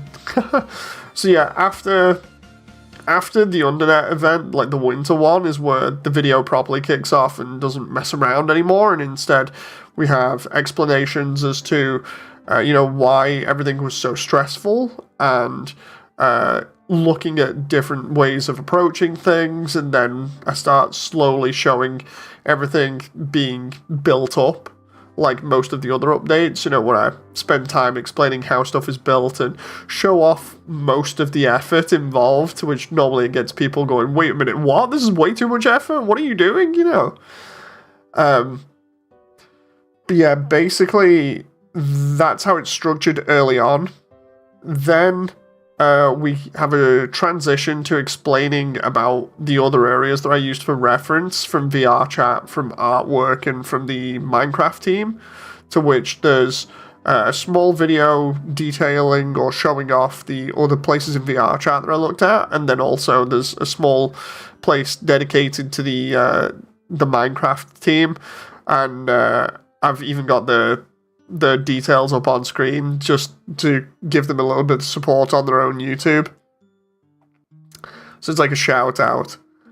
Then we go back to doing a lot more on Waterfall, and it shows quite a lot more of the effort involved and a lot of the workings out. So that gets explained. And then after that, before I get into the update properly, because of how I've done the editing, we have a nice piece that kind of is more or less like a thank you to everybody. I've said it's really heartfelt and emotional, at least it is for me. That's going to be its own individual video as well, but it will be part of the update first. So I will render it off as its own individual thing as well, just because it's nice, I really enjoy it. And then after that, immediately after that, is the 10 minutes of waterfall footage that I've got, because, no joke, waterfall is that big. But again, I'm still thinking of releasing a separate video that actually shows off every inch of it, rather than just like the main areas and some of the details, and actually goes into, you know, explaining everything a lot more. So I might end up even recording a follow-up video, just detailing these rooms more, because there's a lot of stuff in each room that you obviously can't see, because the camera is only showing from one angle. But yeah, there's that, and then it ends. So that's the way the video is set up at the moment. The update, I want it to be out on the 19th if possible.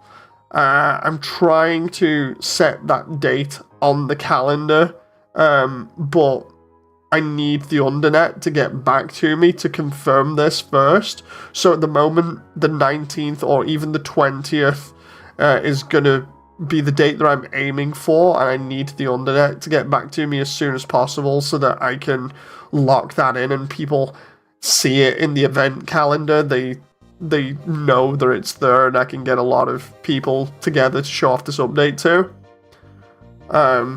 In the meantime, because I noticed some errors in the renders, I'm fixing those and trying to make this look as though it's more connected, and making the lighting look a lot better in the areas as well. So it might be a case of me re-rendering some of these scenes just to make everything look a lot better. Because the funniest thing that I noticed was that when I'd got to the final rooms, what had happened was I'd actually made the rest of Waterfall look absolutely magnificent, but the rest of the beginning rooms did not look as good as the ending rooms. So then I was like, oh, okay, this is interesting. So I'm having to like go back and just do little tweaks to lighting and effects and things, and doing little sneaky things to make everything look as though it's connected properly. And then hopefully, if I've got time, what I might do is try and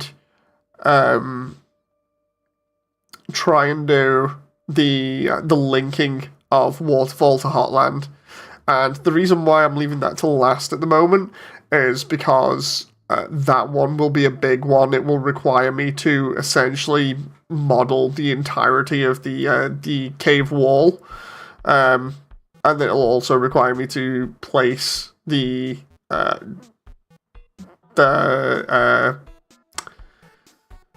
not drawbridges, the rope bridges in Hotland, and it'll also require me to do the river persons bit as well.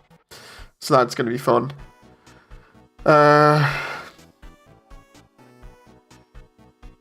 So yeah, it's crazy at the moment. There's a lot of stuff going on. I can't wait for this update to come out. It's big. It's big. There's a lot of explaining. There's a lot of footage. And I'm just trying to make everything look the best it can, all the way down to the very last moment. You know, because, like, if I can get this all set up and even get the very last moment looking good, then I'll be happy. Let's see if I can do, what was it, waterfall scene.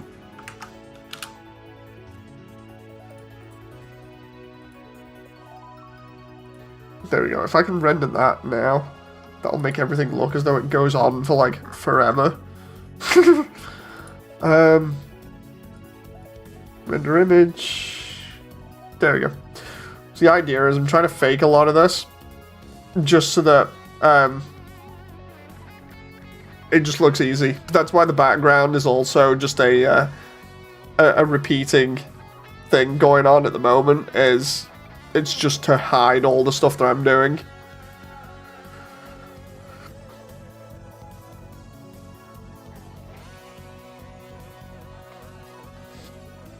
Oh, I'll actually change the lighting in this scene as well. Damon, Sammy, if you want something interesting, type in shadow people.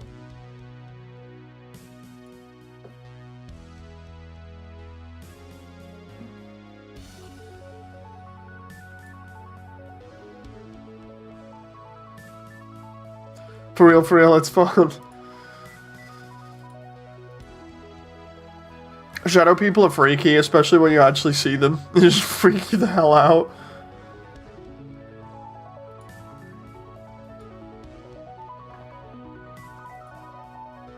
What's full update? Lower hub. Shadow people are fun. It depends. It depends. They can really mess you up pretty easily.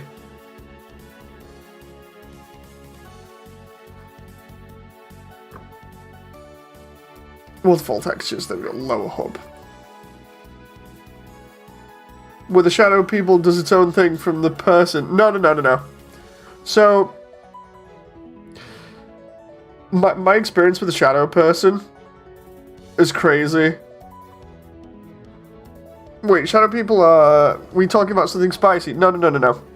So my experience with the shadow person, I'll tell you this now because it was crazy, and I had this happen to me while I was working security one time. It's basically just a ghost, kinda. Basically, I'm walking the dog on security in this facility that I mentioned before was basically like FNAF in real life. And we've got, just imagine this, right? You've got no security whatsoever, basically, that is protecting you from anybody coming in. It's all bussed up. All the stuff that's meant to be protecting you is basically broken. So you've only got like a couple of security cameras, and you've got a couple of motion sensors, and then the rest, essentially, like all the doors that are meant to have magnetic locks on, yeah, they're screwed. Your boss decided that they wanted to have a laugh and break in like a month before, so they broke the magnet locks because they're infinitely smart. You know, in their infinite wisdom, they decided that they would show off and break stuff to be able to get in so they could show off to you, even though you don't care. So, yeah, your boss hasn't done particularly the best thing ever in terms of making it easier for you to protect yourself. And what's even worse is that, essentially, for a couple of nights, you've already had to use a backup generator, and the backup generator is broke, basically. So, like, what the facility would be running on a couple of diesel engines, but because the diesel engines are screwed, because the company has been using more or less experimental biofuel to try and get them running and clogged up the engines, what you have is a really crappy, like, petrol or electric generator. I can't remember whether it was petrol or electric. I think it was actually petrol, because I remember having to pour something into it. And essentially what this thing does is it powers the facility that you're in for a little bit, but occasionally what happens is it starts messing up, and you have this instance where every hour on the hour it will just pack in for no reason, and you'll end up with no energy. So during that point in time as well, all your cameras go off. All of the other associated things like the lights and stuff go off, so you essentially have no safety in this building, and you have to sit in it all night from 7 p.m. till 7 a.m. protecting it. Even though it's a rundown building, the reason why are we talking about the people that you can see in the corner of your eye? Kinda. Right, I'm setting the stage anyway. So this entire place is basically run down, and you're only there because basically it's cheaper to have security guard a broken building than it is to destroy the entire building. So anyway, I go out one night, and I'm on a walk with the dog, and this dog isn't exactly a security dog. It was like half trained, and then nobody really took care of it well apart from me. So me and the dog are like best mates basically at this point, because we're just chilling. We don't want to be here, we just want to have a laugh. So I spent ages like training it basically myself. So we just chilling, we're having fun. And I'm like, okay, I'll go for a walk. And I do this walk around, and something's just not quite right. The best way to describe it is if you ever feel like somebody's, chances are that they actually are. And I'm doing this walk around this huge facility which served as like a data center, like a giant server house that houses everybody's information. And I did this walk and something just feels off, right? But of course, I'm with the dog, so it's not too bad. We got the dog, and I'm just walking around and chilling. And what ends up happening is that we do a loop around the exterior of the facility where we start from the main entrance, we go around the outside perimeter, and then we, like the Facebook's data centers. Yeah. So we go around this facility, and we come from the main entrance where the security booth is as well, where we are. And around the outside is like a perimeter fence, and there's the main road and everything. And we're walking past a giant area where they used to do all the post for this building, right? And we go around the post center, and then past that is a series of bridges that link to one of the giant buildings that has a couple of generators in it, and also has a load of servers in it, or did have a load of servers in it on the upper floor. And this place is absolutely massive. I mean, like, you could stand in it and try and walk from one end to the other, and it would take you like 5 to 10 minutes to walk from one side of the building to the other. So we go around the outside of this other building, and it takes us another 10 minutes to go around the back of the facility. And around the back is basically like a loading bay and a giant gate. And the thing that makes this crazy at the moment is because we get around the gate, and the gate's kind of fine, but you have to remember, like, 4 months or so before, this gate had been basically broken into by a bunch of travelers, or people essentially that live off the land and live in like caravans and stuff. And essentially they broke in and decided they would squat in the entire place and use it as their own personal like rest stop point. And nothing could be done about it for ages until the police were called in. So when I say it's like Five Nights at Freddy's, I really do mean it. It's like they came in, smashed everything, got through this big gate, and left it in shambles. So what's at the rear gate now essentially is an electronic gate that's been closed, and then a giant air conditioning unit that's been put in the way to stop people from doing the same thing again, because they just drove like so many vehicles in through the back of the building. So we do a lap of the back of the building, and we go around the back of this air conditioning unit. And then what we do is we take the long walk down from this air conditioning unit to get back to the area where there's a bunch of bridges that connect this entire area together, because it's 4 buildings. You got the postal service area, you got the server room at the back, or the server building at the back. Then you got a secondary server building and engineering, which we're walking towards now. And then in front of that is the main office area where the security booth is as well. So we get to what essentially is this joining connecting point. And in this connecting point, did they actually try to steal any of the servers or equipment? Yes, they tried breaking in through the doors and everything, trying to steal stuff off site. I think, if I remember rightly, they did steal some stuff from the actual server building, because they changed the locks on the doors, and they were in there for ages until the police eventually came and got them out. And they only came out when these former members of staff were insistent on telling them that if they lost power, because the building also supplied power to the nearby fire station, that they'd actually lose the fire station, and the fire station wouldn't be able to respond to calls. So that's when they eventually came out with like full SWAT gear and like a helicopter and everything, and it was in the news basically. But yeah, we walk towards this hub area, which connects all these 4 buildings. And the way that I can describe it is, you have right in front of you the back of the mail center, which has a loading bay on it. To the left of us is the back of the engineering building, which also houses some servers on the 2nd floor. And the back of engineering is pitch black. It's like another loading bay. But it goes round the corner, and it's got like a covered area, but it's pitch black. And round where the postal area is, the loading bay around there is only lit up by one light. And then in between this, there's a UPS. Basically, it's a building that allows you to have like power supplies in it for when you need them, and this was just for different parts of the building, so we'd have like a massive assortment of batteries in there. We're talking like the same thing that you'd use for like either cars or bigger, and these were just to supply for like different parts of the building when it used to run as like a proper data center. These are like backup power supplies.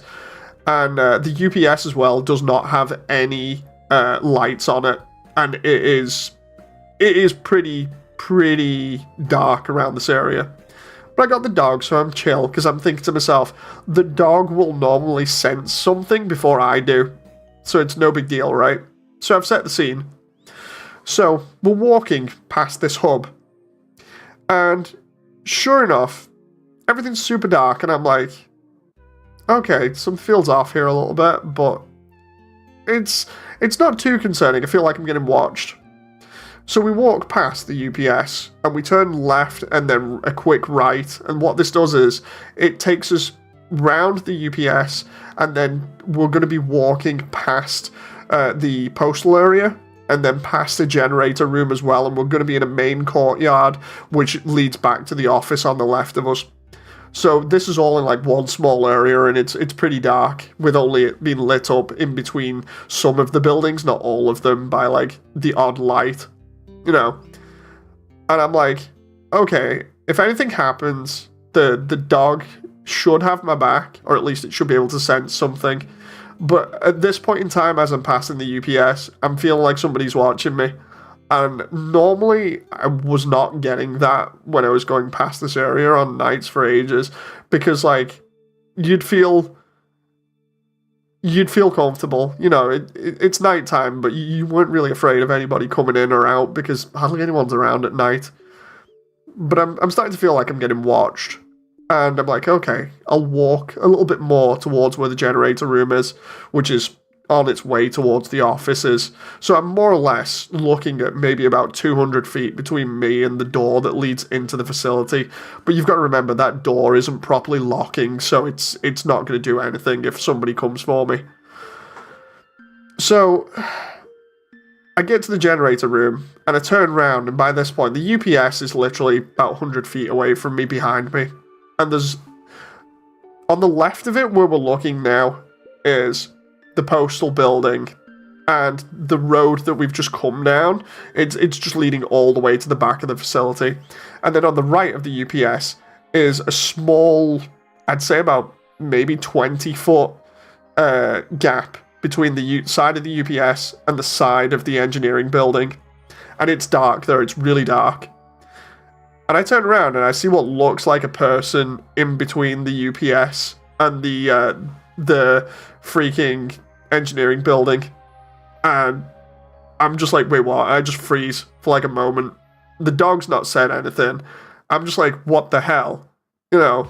And the dog freezes up as well. The dog sees something, and I'm like, and then the dog starts giving off this like low growl, and I'm like, yeah, I ain't sticking around here, because like literally I'm stood there for like a good 5 minutes just frozen, because I'm not expecting to see anybody there, and nothing happens. They don't move or anything, and I end up being like, hello? Hello? And then I blink for a moment, and they're gone. And I'm like, oh, hell no. So I immediately go inside. I'm like, I just need to get to the main security office now and tell whoever's with me. It was one of my partners. It's just like, because there's always 2 people on shift at a time. I'm like, I've got to tell them just in case, because we could end up in big trouble here, because if somebody gets inside the facility and sneaks around, we could end up getting attacked inside the facility and not realize it, because there are no cameras inside. So I'm like, holy crap.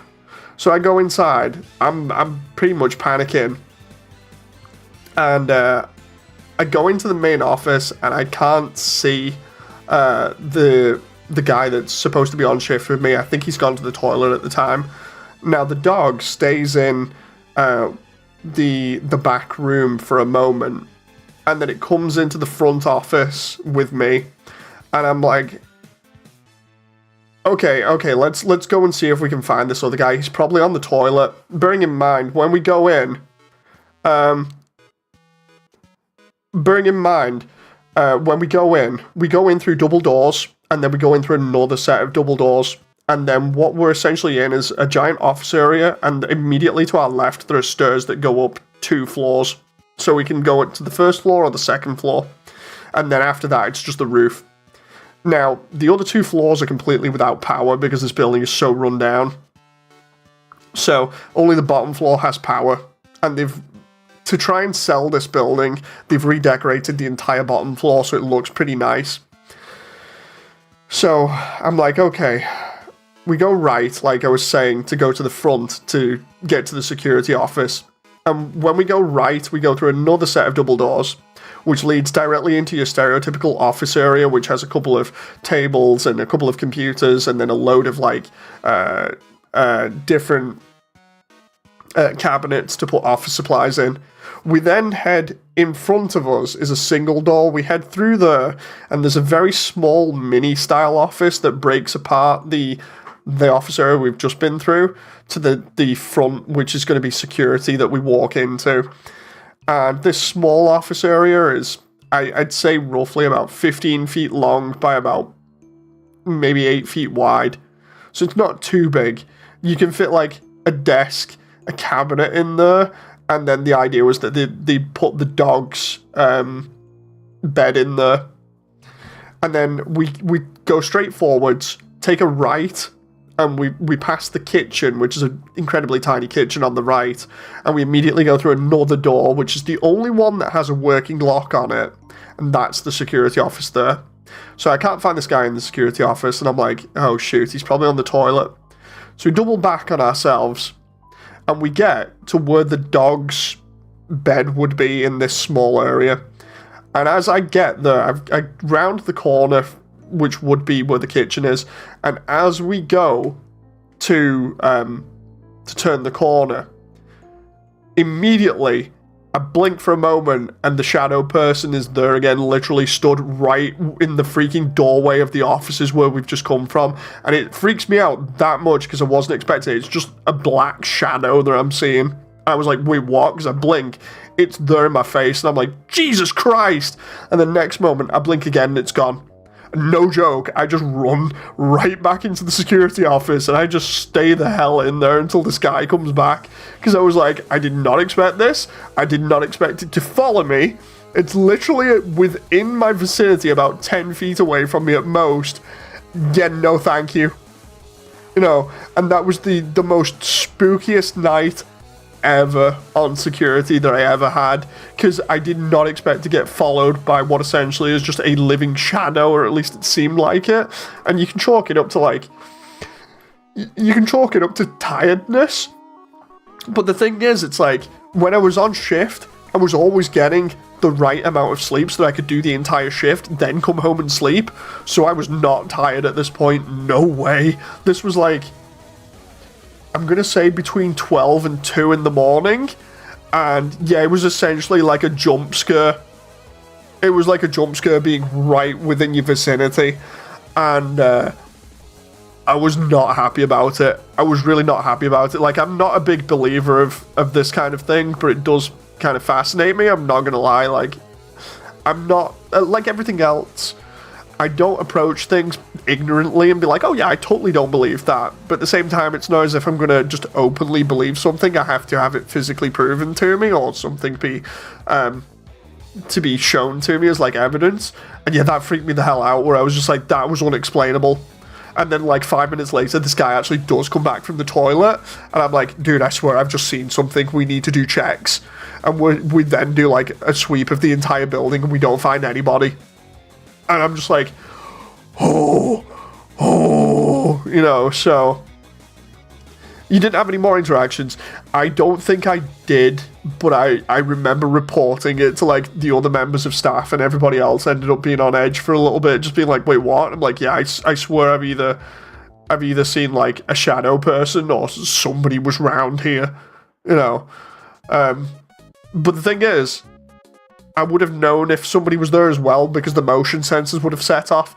And we have this, like, or we did have this beeper that was attached to the motion sensor. And the motion sensors were everywhere. So you would do a walk. And when you do a walk, you'd set off the motion sensors as you go around. So the person that's watching the cameras would be able to tell where you were in sync with all these little alarms going off. And the idea was that when you come back in, or as you're coming back in, if something got set off, then you'd know something was behind you. Nothing got set off. And I'm just like, oh,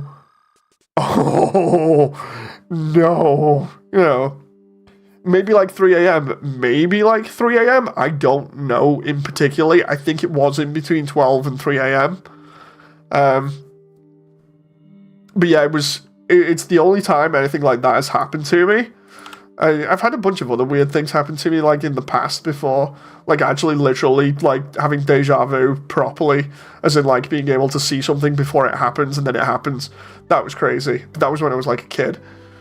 But yeah, that's like the only physical instance of something literally being almost within reaching distance of me, and me being like, oh no, you know. Well, if you didn't see it later as you went home, let's just hope it stuck at its location. I've seen videos of ghost orbs appearing on cameras and seeing some footage where the cameras might have picked up something. Shame they didn't have any. That's probably why you saw it, because of witching hour. Yeah, I don't know, man. Like, I can't explain it. I really can't explain it. And it might sound like I'm lying, but there's no reason, there's no rhyme or reason for me to lie. You know, people could come on stream and be like, dude, you're just saying this because it makes the stream more interesting. And it's like, I do not care about that. I do not care about that. I really don't. It's like, I definitely saw this. I can't explain it. It was freaky. You know, it was totally weird. Totally weird. And I still don't quite understand it to this day. It's just like, it's not cool, man. You know.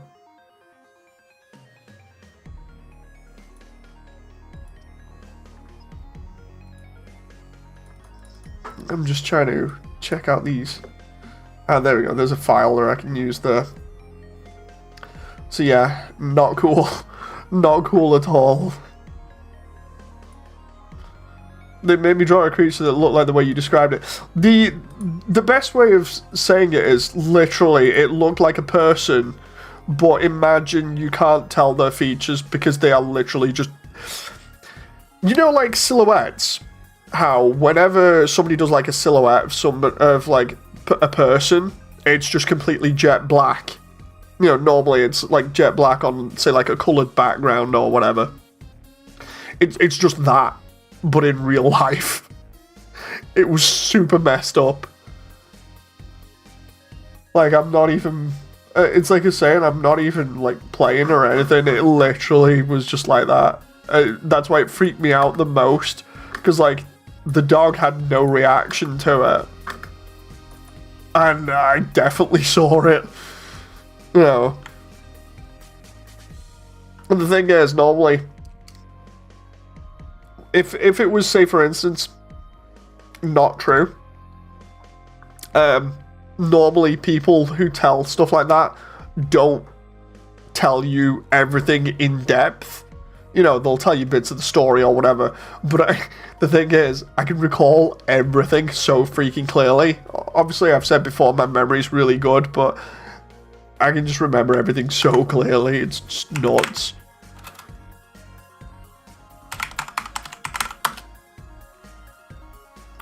Do you know how tall it might have been?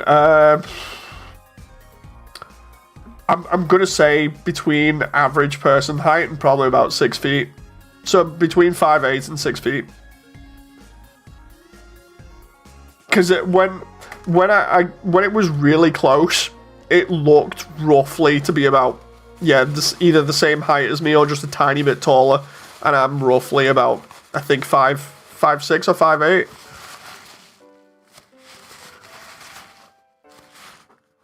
No taller than 6.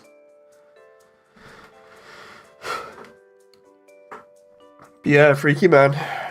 Totally freaky. Gets you wondering when stuff like that happens, because you think, oh, somebody tells you like a freaky story, and you're like, it's no big deal. You know, they're just playing it up, and then when something else happens, like actually happens to you, it's just like, geez, what the? Sheesh, I would have run to Sammy. Yeah, like, no joke, it caught me by surprise that much. I just jumped out my skin. Like, I did not know what was going on. I was already kind of tripping. No joke, I was just like, whoa, and just jumped like mad, and then next moment, dog comes running to me, and then because I blinked, it just gone, and I couldn't explain anything. I was just like, what? No. Then I was just like, yeah, I'm just going to stay in the office. I'm staying in the office now because it's the only place with locked doors. Although, you think about it, it's like, what are locked doors going to do against something like that, you know? You don't think about that at the time, though. Like, no joke, I was freaked out for the next 4 hours on shift, especially when the guy came back. I told him, we did a full patrol of the building inside and outside together, which included scouring like all of the interior, all of the exterior. It took us a good like hour or so to cover the entire area with flashlights and the dog to make sure there wasn't anything there. And the only other thing I remember was basically on the way back to the office, it felt like there was something that might have been there still in like one of the buildings. It was actually still in the office building on one of the upper floors, but even after that I didn't feel particularly safe or even alone when I was doing interior walks of the building, because I would just mess around and go around the interior freely because I thought, oh, nobody's in here, until that happened. And then whenever I would go around the building, I was always making sure that it was either light or I was walking around in daylight because there was no chances I was taking. And yeah, after that, it always felt like there may have been something just like looking or keeping an eye out. And I'm just like, yeah, no, that's not good. Was it really cold? I could not tell. Sounds like the depression ghost from Pulse, says Damon. Maybe somebody trolling you with a prototype stealth suit. But yeah, no, like, I don't know whether it was paranoia after that interaction that made me feel like I was getting watched or not. But I definitely did not like it. And I think, like, you become more acutely aware to that type of thing after it happens the first time, to the point where you're just like, I may be imagining this, but, you know... So it was not nice. Definitely not nice. Just realised I can't render that for this room because of... That's been done there. Has that been done? Oh yeah, that's already been done. I need... Where is it? Number 12? Flowey's weird OST in the background does not help either. Phasmophobia moment. Don't worry, I believe you, says Sammy. You ain't crazy. I mean, I'd like to think I'm not crazy, but I don't like those moments, man, where you feel like you're getting watched. It just scares the living daylights out of me. Like, it's not good. Not good at all, for obvious reasons. You know, because you just want to chill, and then you feel like something's either watching you or whatever, and it's just like, oh no, no, thank you. Can I just not have this happen right now? You know.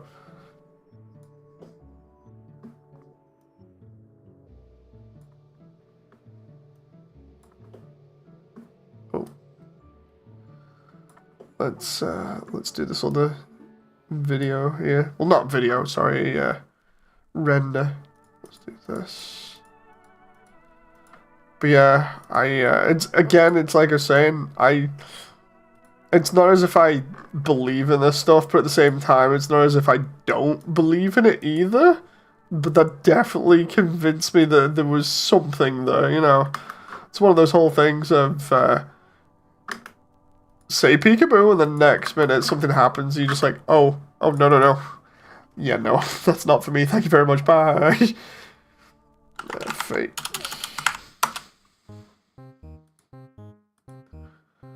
Dude, all these flowery bits of music on as well and not helping. That is spooky, especially after I've just told that tale. Yeah.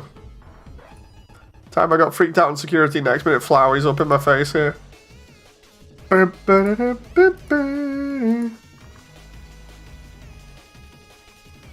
Flowery's like, you had nightmares in real life, I'll give you some nightmares. It's like, dude, seriously? That's real? Can we just give it a break for one night, please? Be a good goat boy for me.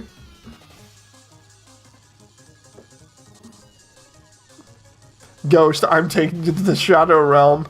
Yeah, the thing is, it's like, I agree with Damon, the brain can play tricks on you as well. The thing is, I wouldn't know if it was cold or not either, because the facility had no heating. It didn't even have running water. Like, here's one for you. This is another part of that story, as in, like, not a creepy bit, but just like how bad the facility was in general. So we found paperwork on the desk in one of the buildings. It was the office building, and it said that they had unpaid water bills that cost roughly about 180,000 that had not been paid since they owned the building, and they were going to be sending debt. Well, somebody was going to be sending debt collectors if it wasn't paid. So that gives you an idea of what was going on there. But as well as that, the other part to all of this that was crazy was, like I was saying, a lot of the security issues were terrible. But on top of that as well, another problem was simply that they had no running water. If you wanted to use the toilet, you literally had to take a bucket of water with you to flush everything down the toilet. It was a very, very bad place to work. It's possibly the worst place I've worked, especially because the engineering place, the bottom floor was full of asbestos. And I've mentioned this before on another stream, but asbestos, for those who don't know, is a very deadly substance that can, if I remember rightly, it can cause cancer. But yeah, they checked for that. Instead of using the paperwork that was given to them to find this toxic material, instead they went ahead and used sledgehammers and just randomly smashed walls in to find this substance. Which is really stupid because asbestos can be like a fine powder that you breathe in and it can give you cancer and all kinds. You know, so it was so stupid of them to do that. It's just like, oh yeah, we're just potentially going to give you cancer or everybody else cancer by putting this fine dust into the air. So yeah, everybody's going to end up screwed. You know, it's so stupid.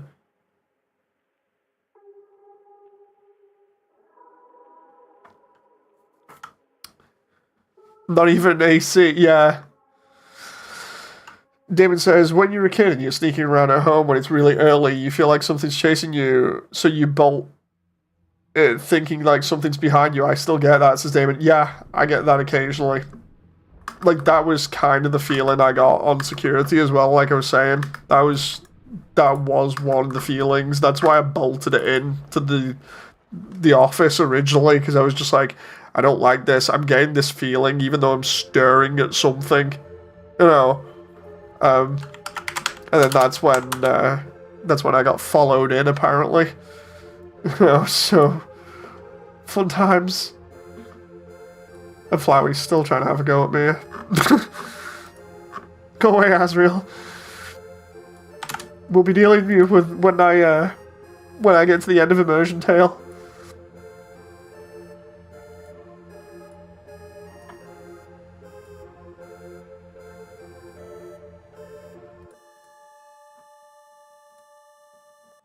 Nope. Come on. Delete that.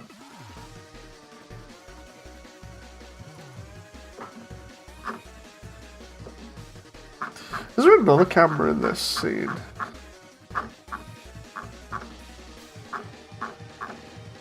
Where's camera? No, there's only one camera. Okay, so why isn't it over here where I'm pouring? Oh, there we go. Let's see. Lucky says, I remember when doing construction on a data center, they like to use the wind flow to assist in cooling off the servers with how massive they are, but they also have large fans. Yeah. This was often an occurrence for me as a small kid, says Sammy. I'd sneak around to get snacks. Servers don't get cooled, they get cooked. Yeah. I've heard nightmare scenarios from other people that I've either worked with in the past or that I've known who have gone on to like work in big companies. Couple of people that I know work in especially like big companies and do like coding and stuff. And I got told one instance of a company literally just like having the door to the server room closed and having no fans on because the power went out. And as a result, the server room got cooked. Like, stuff was melting in there. It's like, jeez. So yeah, fun times.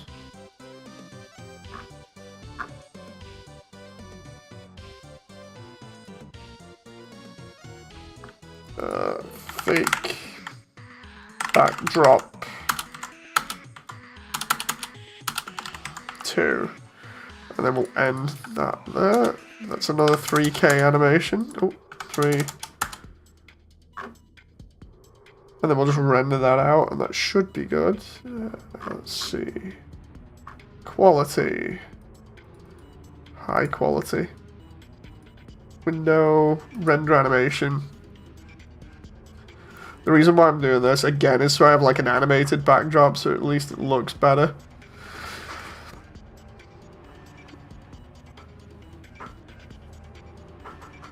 Sammy says, Ghost really said, Dave, where are you going? I thought we were friends. See, I wouldn't have minded if it was like Napster Blue. This music, man, this music is actually getting me to that like paranoid state at the moment, but it's only because of all the stuff that I've talked about. Jesus Christ. No joke, I didn't think this would actually be scary.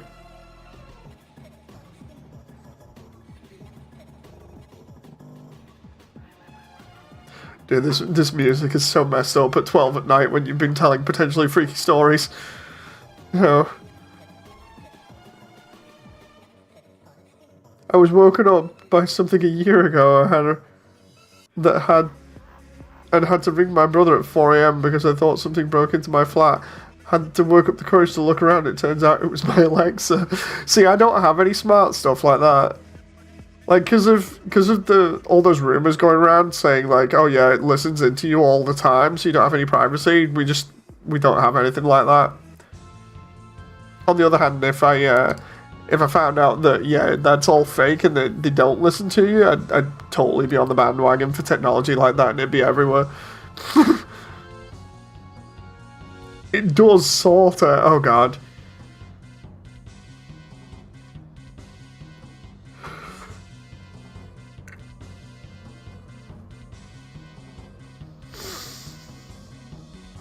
That moment when you think you got privacy and then Amazon's like, so anyway, they listen for keywords.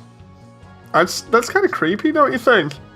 That's a horror story in of itself. It's like you don't actually own any privacy in your own home if that thing's constantly listening in for stuff. They do listen for things you might like to buy. I mean, they say that, but then what's to stop them from just like taking any sort of data that they want from you, you know?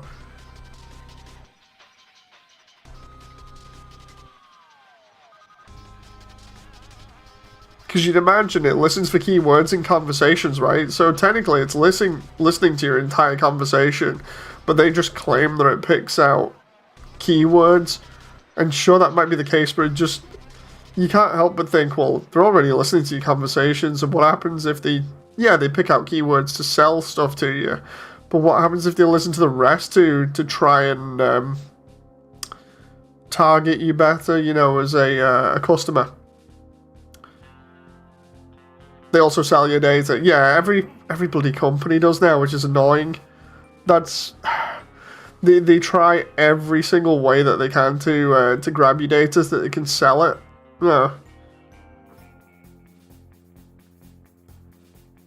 Sammy says, my teacher ran an experiment where he started talking to his wife about needing a washer, and they were not even an hour later, they were getting ads for washers. Jeez.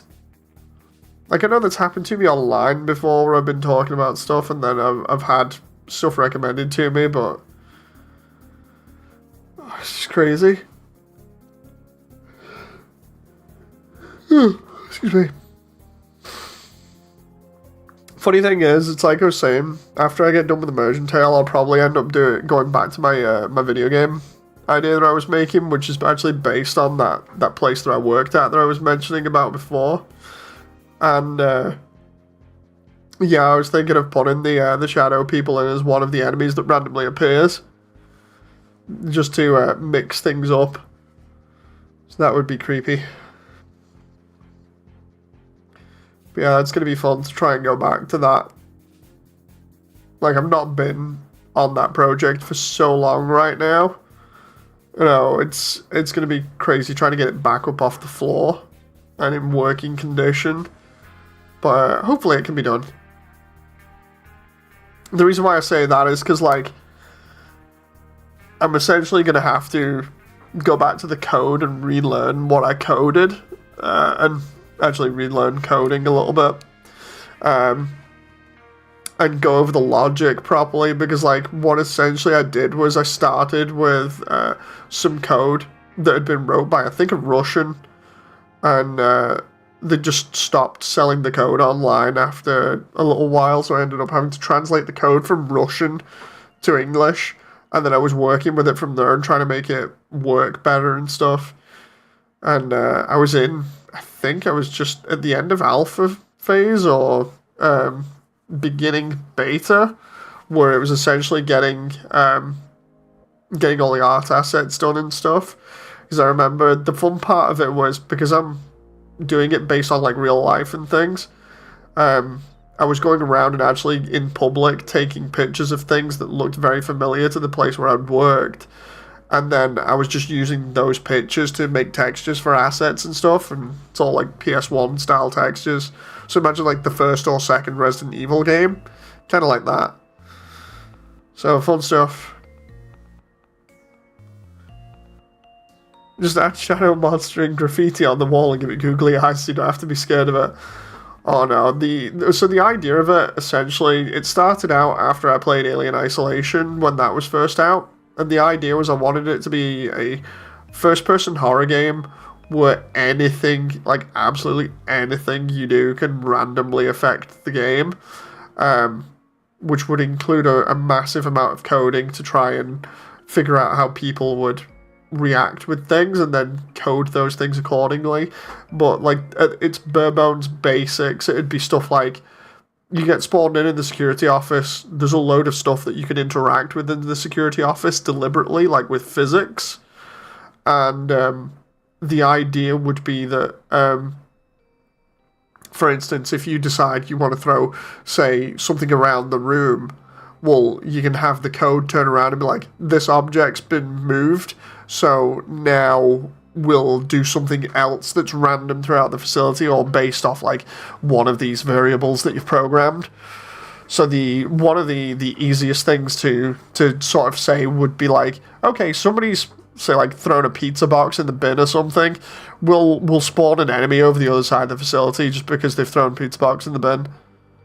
You know, that was the bare bones idea of it. And then the other ideas were endings based off Nier Automata, which was out at the time as well. And the idea behind that was literally just, you could decide you just didn't want to play the game and just walk off and you'd get one of the endings. You know, I thought having multiple endings like that was pretty smart, especially because then you can kind of make the area look as though it wasn't restricted to the player. Like, the player can just walk off and not accept the job and it just goes, yeah, game over. you know, and then only when you're inside the facility and you're doing the shift would it be that you actually get locked in. But that's for a reason, so it means, you know, all the stuff inside the building and all the walls and fences and stuff make sense as to why you're there trying to survive the night. But yeah, it was crazy. It'd be essentially like FNAF, but with people with baseball bats and stuff instead of animatronics. Does it have a dog ending with him controlling everything? I did buy a dog mesh online, and I still need to actually go back and see if I can make it look better. Because I remember trying to make it look better, and it looked pretty bad still. And it was just like, oh no. Because I wanted to actually have the dog be part of it, where the dog can sense things. And I wanted to have it as like a mini mission, where essentially you just have to go and feed the dog. One of the optional missions is like go up and get an extra chair for you to sit down in the security office, and if you don't do that, then it can spawn an enemy in like a random location or do something else. Like, some of the coding was set up so I could do stuff like open doors, trigger lights to go off, you know, all kinds of stuff. I could move around different objects from different spawn points, so you'd never have the same experience twice.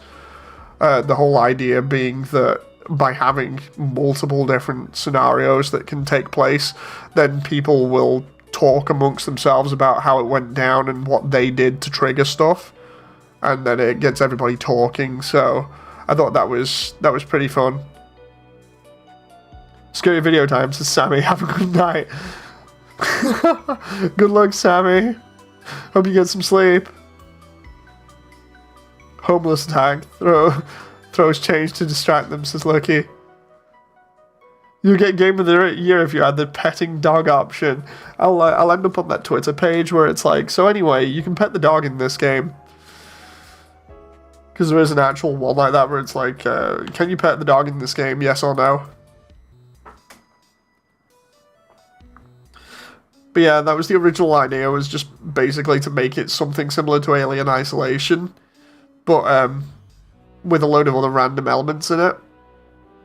The funny thing was, I was actually enjoying coding for it, because the way that I was doing it and getting help for it, it was actually pretty easy, the way that I remember coding it at the time, to just keep on adding on things to the base code. So I ended up like putting all the different things in it, from like Dino Crisis and Resident Evil, to the point where I was able to like add personalized menus similar to like Resident Evil 4, and then we had the journal style entries from like Resident Evil and Dino Crisis. We had like keypad doors that you could open, but you needed the codes for, and then there was like keycard doors as well, where you'd actually have to have a keycard for it. You'd have to go and find it. The enemies were all insta-kill enemies because of it being set in Britain, so it's a case of you have no defense. And then there was a cool thing that I started working on, where essentially the enemies could hear you and chase you better. And then also the idea was that then you could try and distract enemies with different objects like cans and things. And the ideas were that enemies would react to louder objects more than they would quieter objects. So like you could throw a brick and they'd probably hear that and react to it. But throwing something a little bit smaller wouldn't quite work out as well. I'm trying to remember what else. Oh yeah, there was the flashlight. The flashlight was going to be an integral part in actually being able to see where you were going, but also if the enemy catches wind of it, then they would come and investigate that area. And I had that down to work pretty well, essentially. What would happen was the player wouldn't see it, but where your light cone illuminates, the AI would check for that, and if its vision hit the cone where the light was coming from, it would register it as a collision and immediately go to that area to investigate, which is pretty cool. So you'd have to kind of time where you want to turn the light on and off at. Hey Memes, how you doing?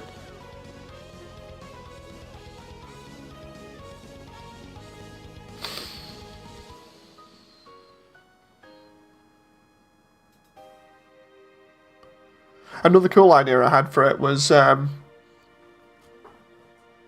was room lighting. The idea being that enemies would home in on different rooms that actually had lights on in them so that they would have advantage in the dark, obviously.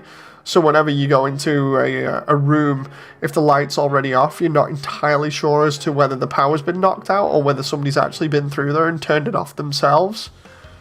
And if you turn it back on, then what could happen is you could then attract an enemy back over to that room to turn it off again. It was a neat idea that I still need to play around with, obviously, when I get back on it. But I just thought that'd be pretty scary, going into a room and constantly turning a light on and off with an enemy chasing you. How's progress? It's going slow. Currently rendering off some video footage so that I can link all the rooms together, or at least make them look as though they're linked together. Use some unfolded cardboard while crawling, says Lucky. Have you seen the trailers for Ill? It sounds familiar, but no.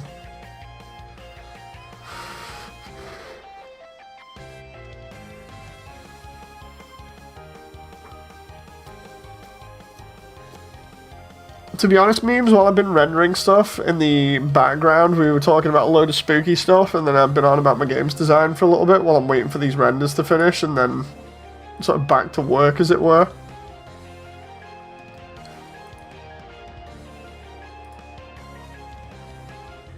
So yeah, it's because these renders take so long. It's been one of those things of just, we'll wait for it to finish. Because these renders literally do take quite a long time, so... Meme says, fun fact. David says, I'll post in your Discord. Oh, nice. What I need to do, I just remembered, is actually get a shot from...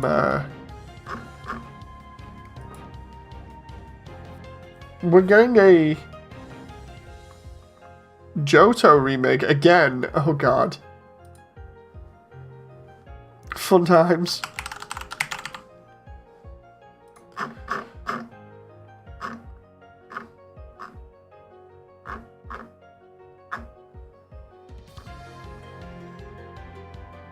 Heart Gold and Soul Silver is being redone, but is it being done like Sword and Shield or what? Not Sword and Shield. The most recent ones. It's Let's Go. Oh, kind of like Let's Go, Heart Gold and Soul Silver.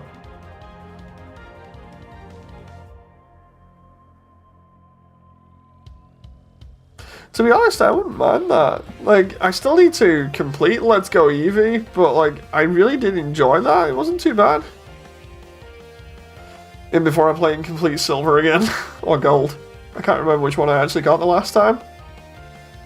Wooper and I forgot the other ones as memes. Wobbuffet? Post it to your Discord. Enjoy, says Damon. Oh, I will do.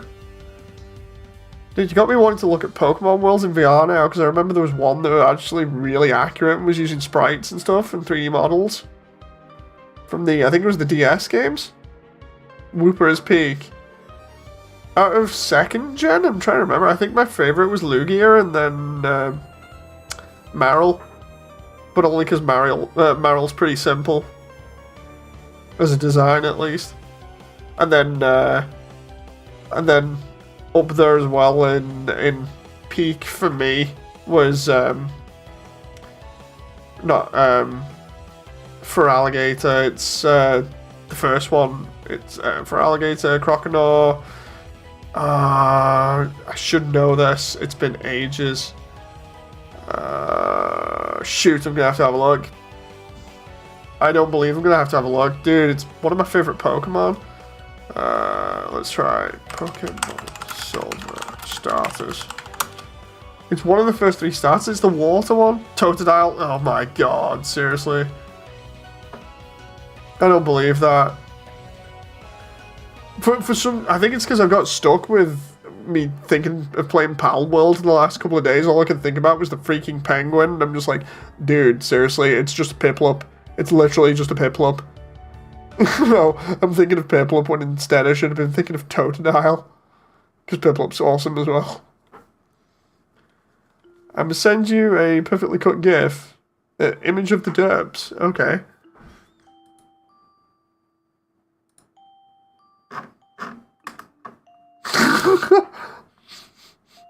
That's...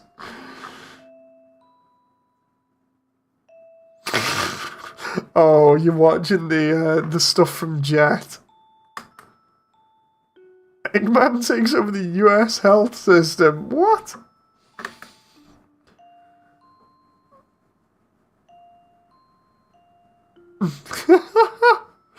God damn it. You're playing Pal World? No. And what I wanted to do is play Pal World with Sean. Like I was saying before on stream, I've recently got a copy of Helldivers 2 from my inside sources. Like, no joke, I obviously can't mention those properly, but yeah, basically being games industry has its perks. That's all I'm going to say. But yeah, I got Helldivers. It's like 70 gigs or something. It's ridiculous. And I do want to eventually play Pal World. Sean said Pal World's on Game Pass or something, so I might try that out. But I'd have to hook up the Xbox again in here, and to do that, I'd probably have to put the Xbox on a table behind me because of the setup that I've got at the moment. It's either that or I wall mount a monitor behind the two other monitors that I've got here. And then after I've wall mounted, then I can play stuff. Because, like, it's annoying. I want to play and still do all my streaming and everything in here, but at the moment my setup is not good for 3 screens unless I tilt one of them vertically. So, kind of annoying. I can't work without 3 screens, man. Well, actually, I can work with just 2 screens, but once you've had 2 screens, you can't go back to a single screen. And yeah, I want 3 because I've had 3 before, and it was fun. Matchmaking is trash, though, says Damon.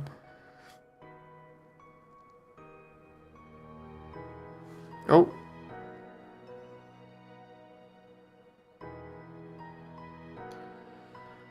Dude, this music, man, it's making me remember the bit that I did for the update.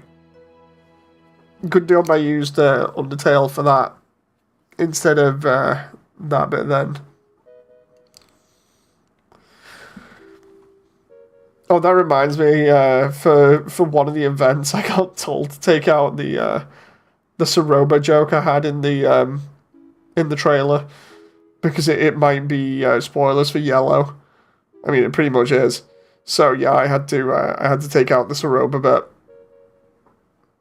Funny enough, I spent ages actually re-editing the audio to that as well, so I could put my own background music in. And instead, it's just like, so anyway, you're gonna have to get rid of that footage now. So instead, you can just like still hear the sound effects going on in the background, and then I just showed like the end bit.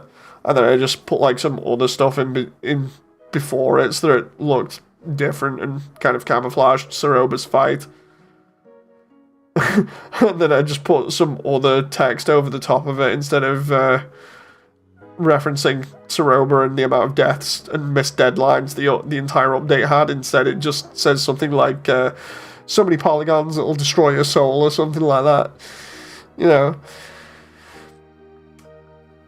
I mean, it's fair. Don't want to give spoilers away for a game inside of a trailer for an update, but at the same time, it's like, oh no, I spent so long editing that bit as well with the audio to get it to match up. What was even worse was the fact that I really wanted a proper, like, massive trailer going, but I obviously didn't have time for that with such a strict deadline, so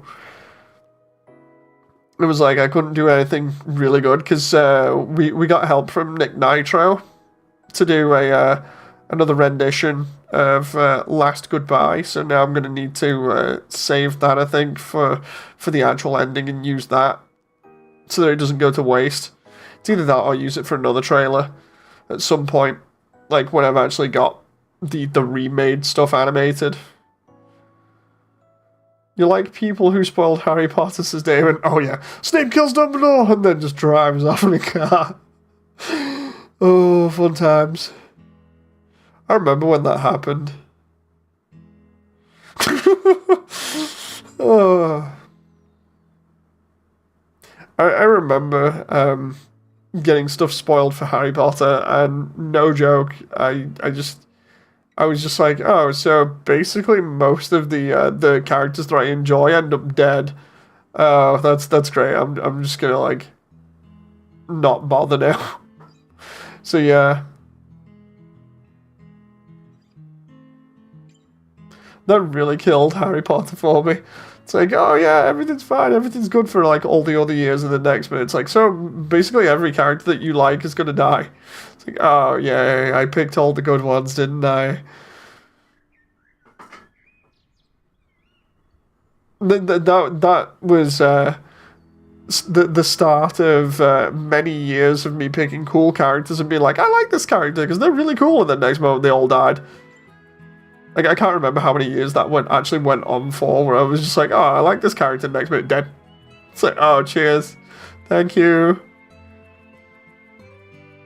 No matter what medium either. You know, it could be like a film or a series or whatever, and I'd just be like, oh, I like this character, next minute character's dead. I'm just like, oh, I can't have anything. Everything always gets ruined. So yeah, that was not fun. Thing is, it could just be like good writing on the sense that these characters were wrote to be such likable that it was pretty obvious that they were going to get killed off or something. Meanwhile, I'm just there like, no. Simple Dave is like cool character I like, and the next minute dead. Yeah. Because I've said before, it's not as if I'm a complicated person. I like being pretty simple. You know, it makes things easy for me, but at the same time, it's like, please stop killing off my favorite characters. No. It's like with Game of Thrones, all my other favourite characters got killed off apart from Bronn. I think it was, for anyone who's familiar with Game of Thrones. And that's only because, like, Bronn had plot armor, like massive plot armor.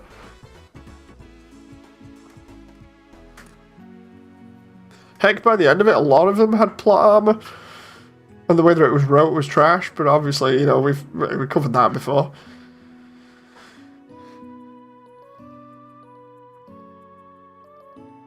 Have you seen the movie called Falling Down? I've heard of it, but I've not seen it, or at least I don't think I have. It sounds familiar, I'm trying to think of which one it is.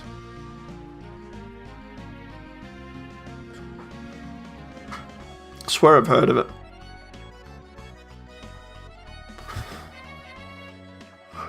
Do. Oh, wait a minute. I'm getting another message here? Bam. Oh, audio's... No!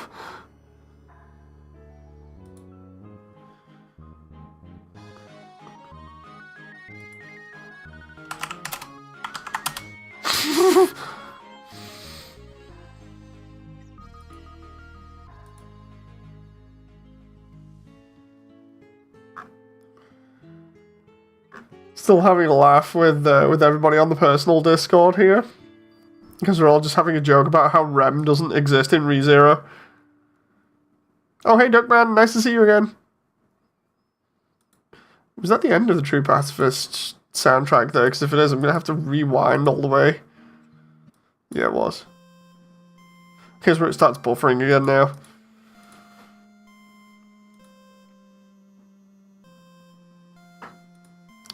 Making me want to watch Has-Been again now. That's not a bad thing. It was funny because I realised we had a rubber duck before that I had actually seen, and I was like, I actually need rubber ducks, and one of the family members that was around at the time was like, dude, you can't buy rubber ducks individual before, like, nowadays, and I'm like, are you kidding me? So I'm going to go on Amazon and search rubber ducks now. Oh my god, you can literally... Yeah, you can just buy... Oh, dude, you can get 50 rubber ducks from Amazon for like $9. What? Who says you can't buy rubber ducks? Oh my god. You can buy rubber ducks that literally have their own accessories that you can put on them. Oh, what have I done? I've just stumbled down a rabbit hole. Stumbled down a rubber duck rabbit hole. Oh my god. There's one that literally has a golden chain, a golden AK-47, a cowboy hat and some aviators and a bandana. Oh my god. Why do I suddenly feel like I need this? Duck with an AK-47? What? And it's a gold one at that.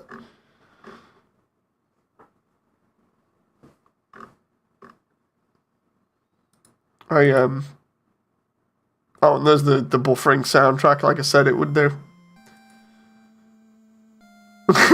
Oh my god, I need that. I'm subscribed, girly. Why do you think I'm here? Fair enough. Who needs 50? Oh my god, I need that. Yeah, like, I wish I could show you guys, but I don't want to dox myself as well, but I'm watching all this stuff while I'm rendering in the background as well, so it's not as if I'm sat here getting nothing done. Oh my god, there's a duck with a rubber ring on, you know, like the ones that you use in a pool, and then aviators, a straw hat, and a gold chain. Dude, this is awesome. They really do. Oh my god. There's a shirt that just says, the little voices in my head keep telling me to get more ducks. Oh my god. Queen Elizabeth is a rubber duck. Oh, what?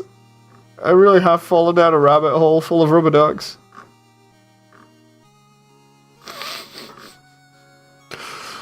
Oh boy, what have I done? You gotta start a rubber duck collection. My kid's gonna be like, dude, what the hell? I'm like, trying to explain 100 rubber ducks upstairs to her. It's like, so anyway, I was creatively bankrupt and ended up getting a load of rubber ducks, including one that looks like King Charles III. God, that looks terrible. Oh my god, there's one that looks like William T. Riker from freaking TNG. Are you kidding me? He's even got a beard. What? This is absurd.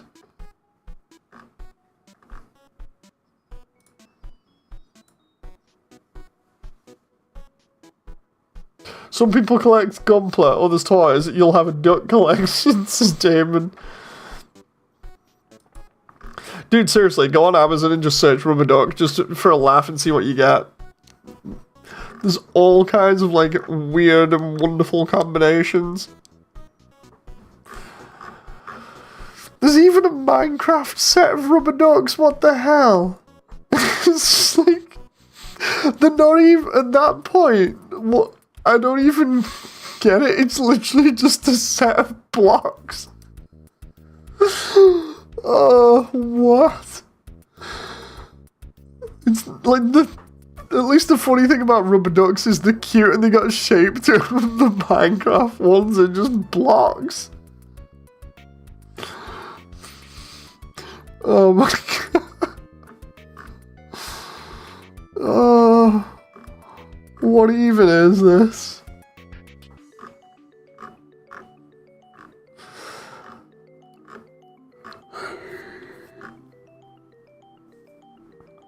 Excuse me.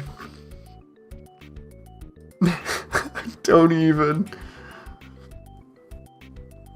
That moment where this becomes the rubber duck stream. When you think I'm the duck man, I spread ducks.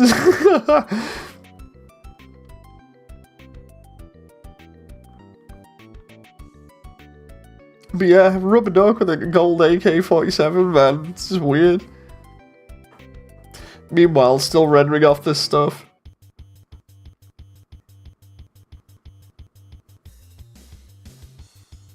What I'm gonna do is after this rendering, I'm gonna call it for the night because I need to be up early tomorrow. So Jen's gonna wake up and see you bought all the ducks, says Damon. I already got Jen some some stuff for Valentine's Day, which was kind of nice. I'd already got a No Game No Life statue for her anniversary.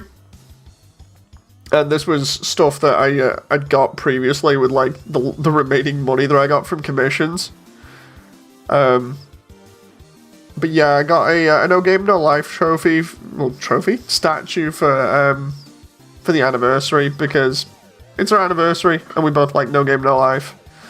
But yeah, we've been constantly trying to find like statues for the main two characters, Shiro and Sora, and we found one that had all of the characters, all the main cast in, so we were just like, okay, we'll get that. So I got that for Jen for her anniversary, and then for Valentine's, I got a couple of practical gifts, which look cool. And then I got some fun stuff. They're only like tiny things, because I'm also getting a Final Fantasy remake as well. So, yeah, it's fun. I like doing this kind of stuff for her as well, because she deserves it. So, it's all good. But yeah, the nice thing is that I can afford it based off the commission stuff that I did ages ago. The problem is I actually need to get out and actually do some more stuff like that. I need to branch out and not just use YouTube ad revenue and stuff and super chats. Even though super chats and Ko-Fi stuff actually does help.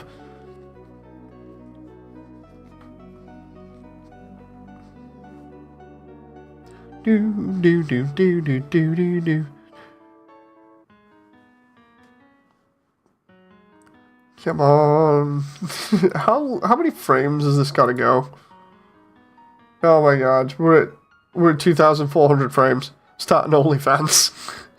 God damn it. I'll just start taking pictures of my feet. That'll be fine. I'm sure that will work. We'll just start sending out feet pics. It'll be good.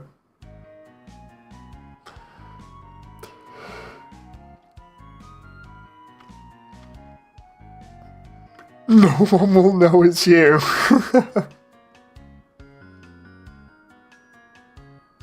What nose is Doug, man? I'm only joking, by the way. I would never do something like that. But yeah, I do need to diversify a little bit and try and expand. You know, what I need to do is like I was saying, when I get around to animating and stuff, because it'll be a lot more time that I can spend on different things, as well as doing the animating. I can start trying to do the video game streams that I've been on about since basically more or less like the second year of actually doing proper streaming. So about like 2019, 2020, which was, I want to go through like all of my old games and play those, because that'll be fun, because there's like a load of classic games that we've got there to play, and I feel like people will be interested in that. But yeah, play like every game up until like current era. That's gonna be a lot of games.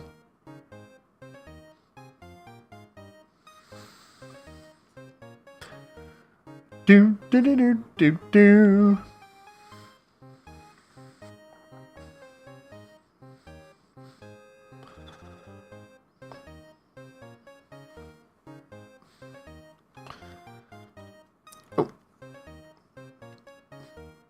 Do do do do do.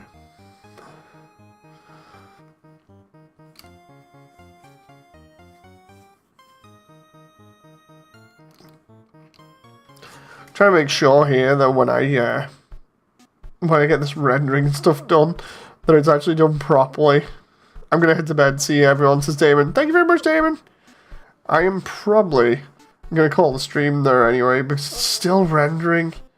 It's not done yet, but I will get stuff done. But anyway, thank you everyone. I hope you've enjoyed, and I'll see you on the next ones. Until then, bye!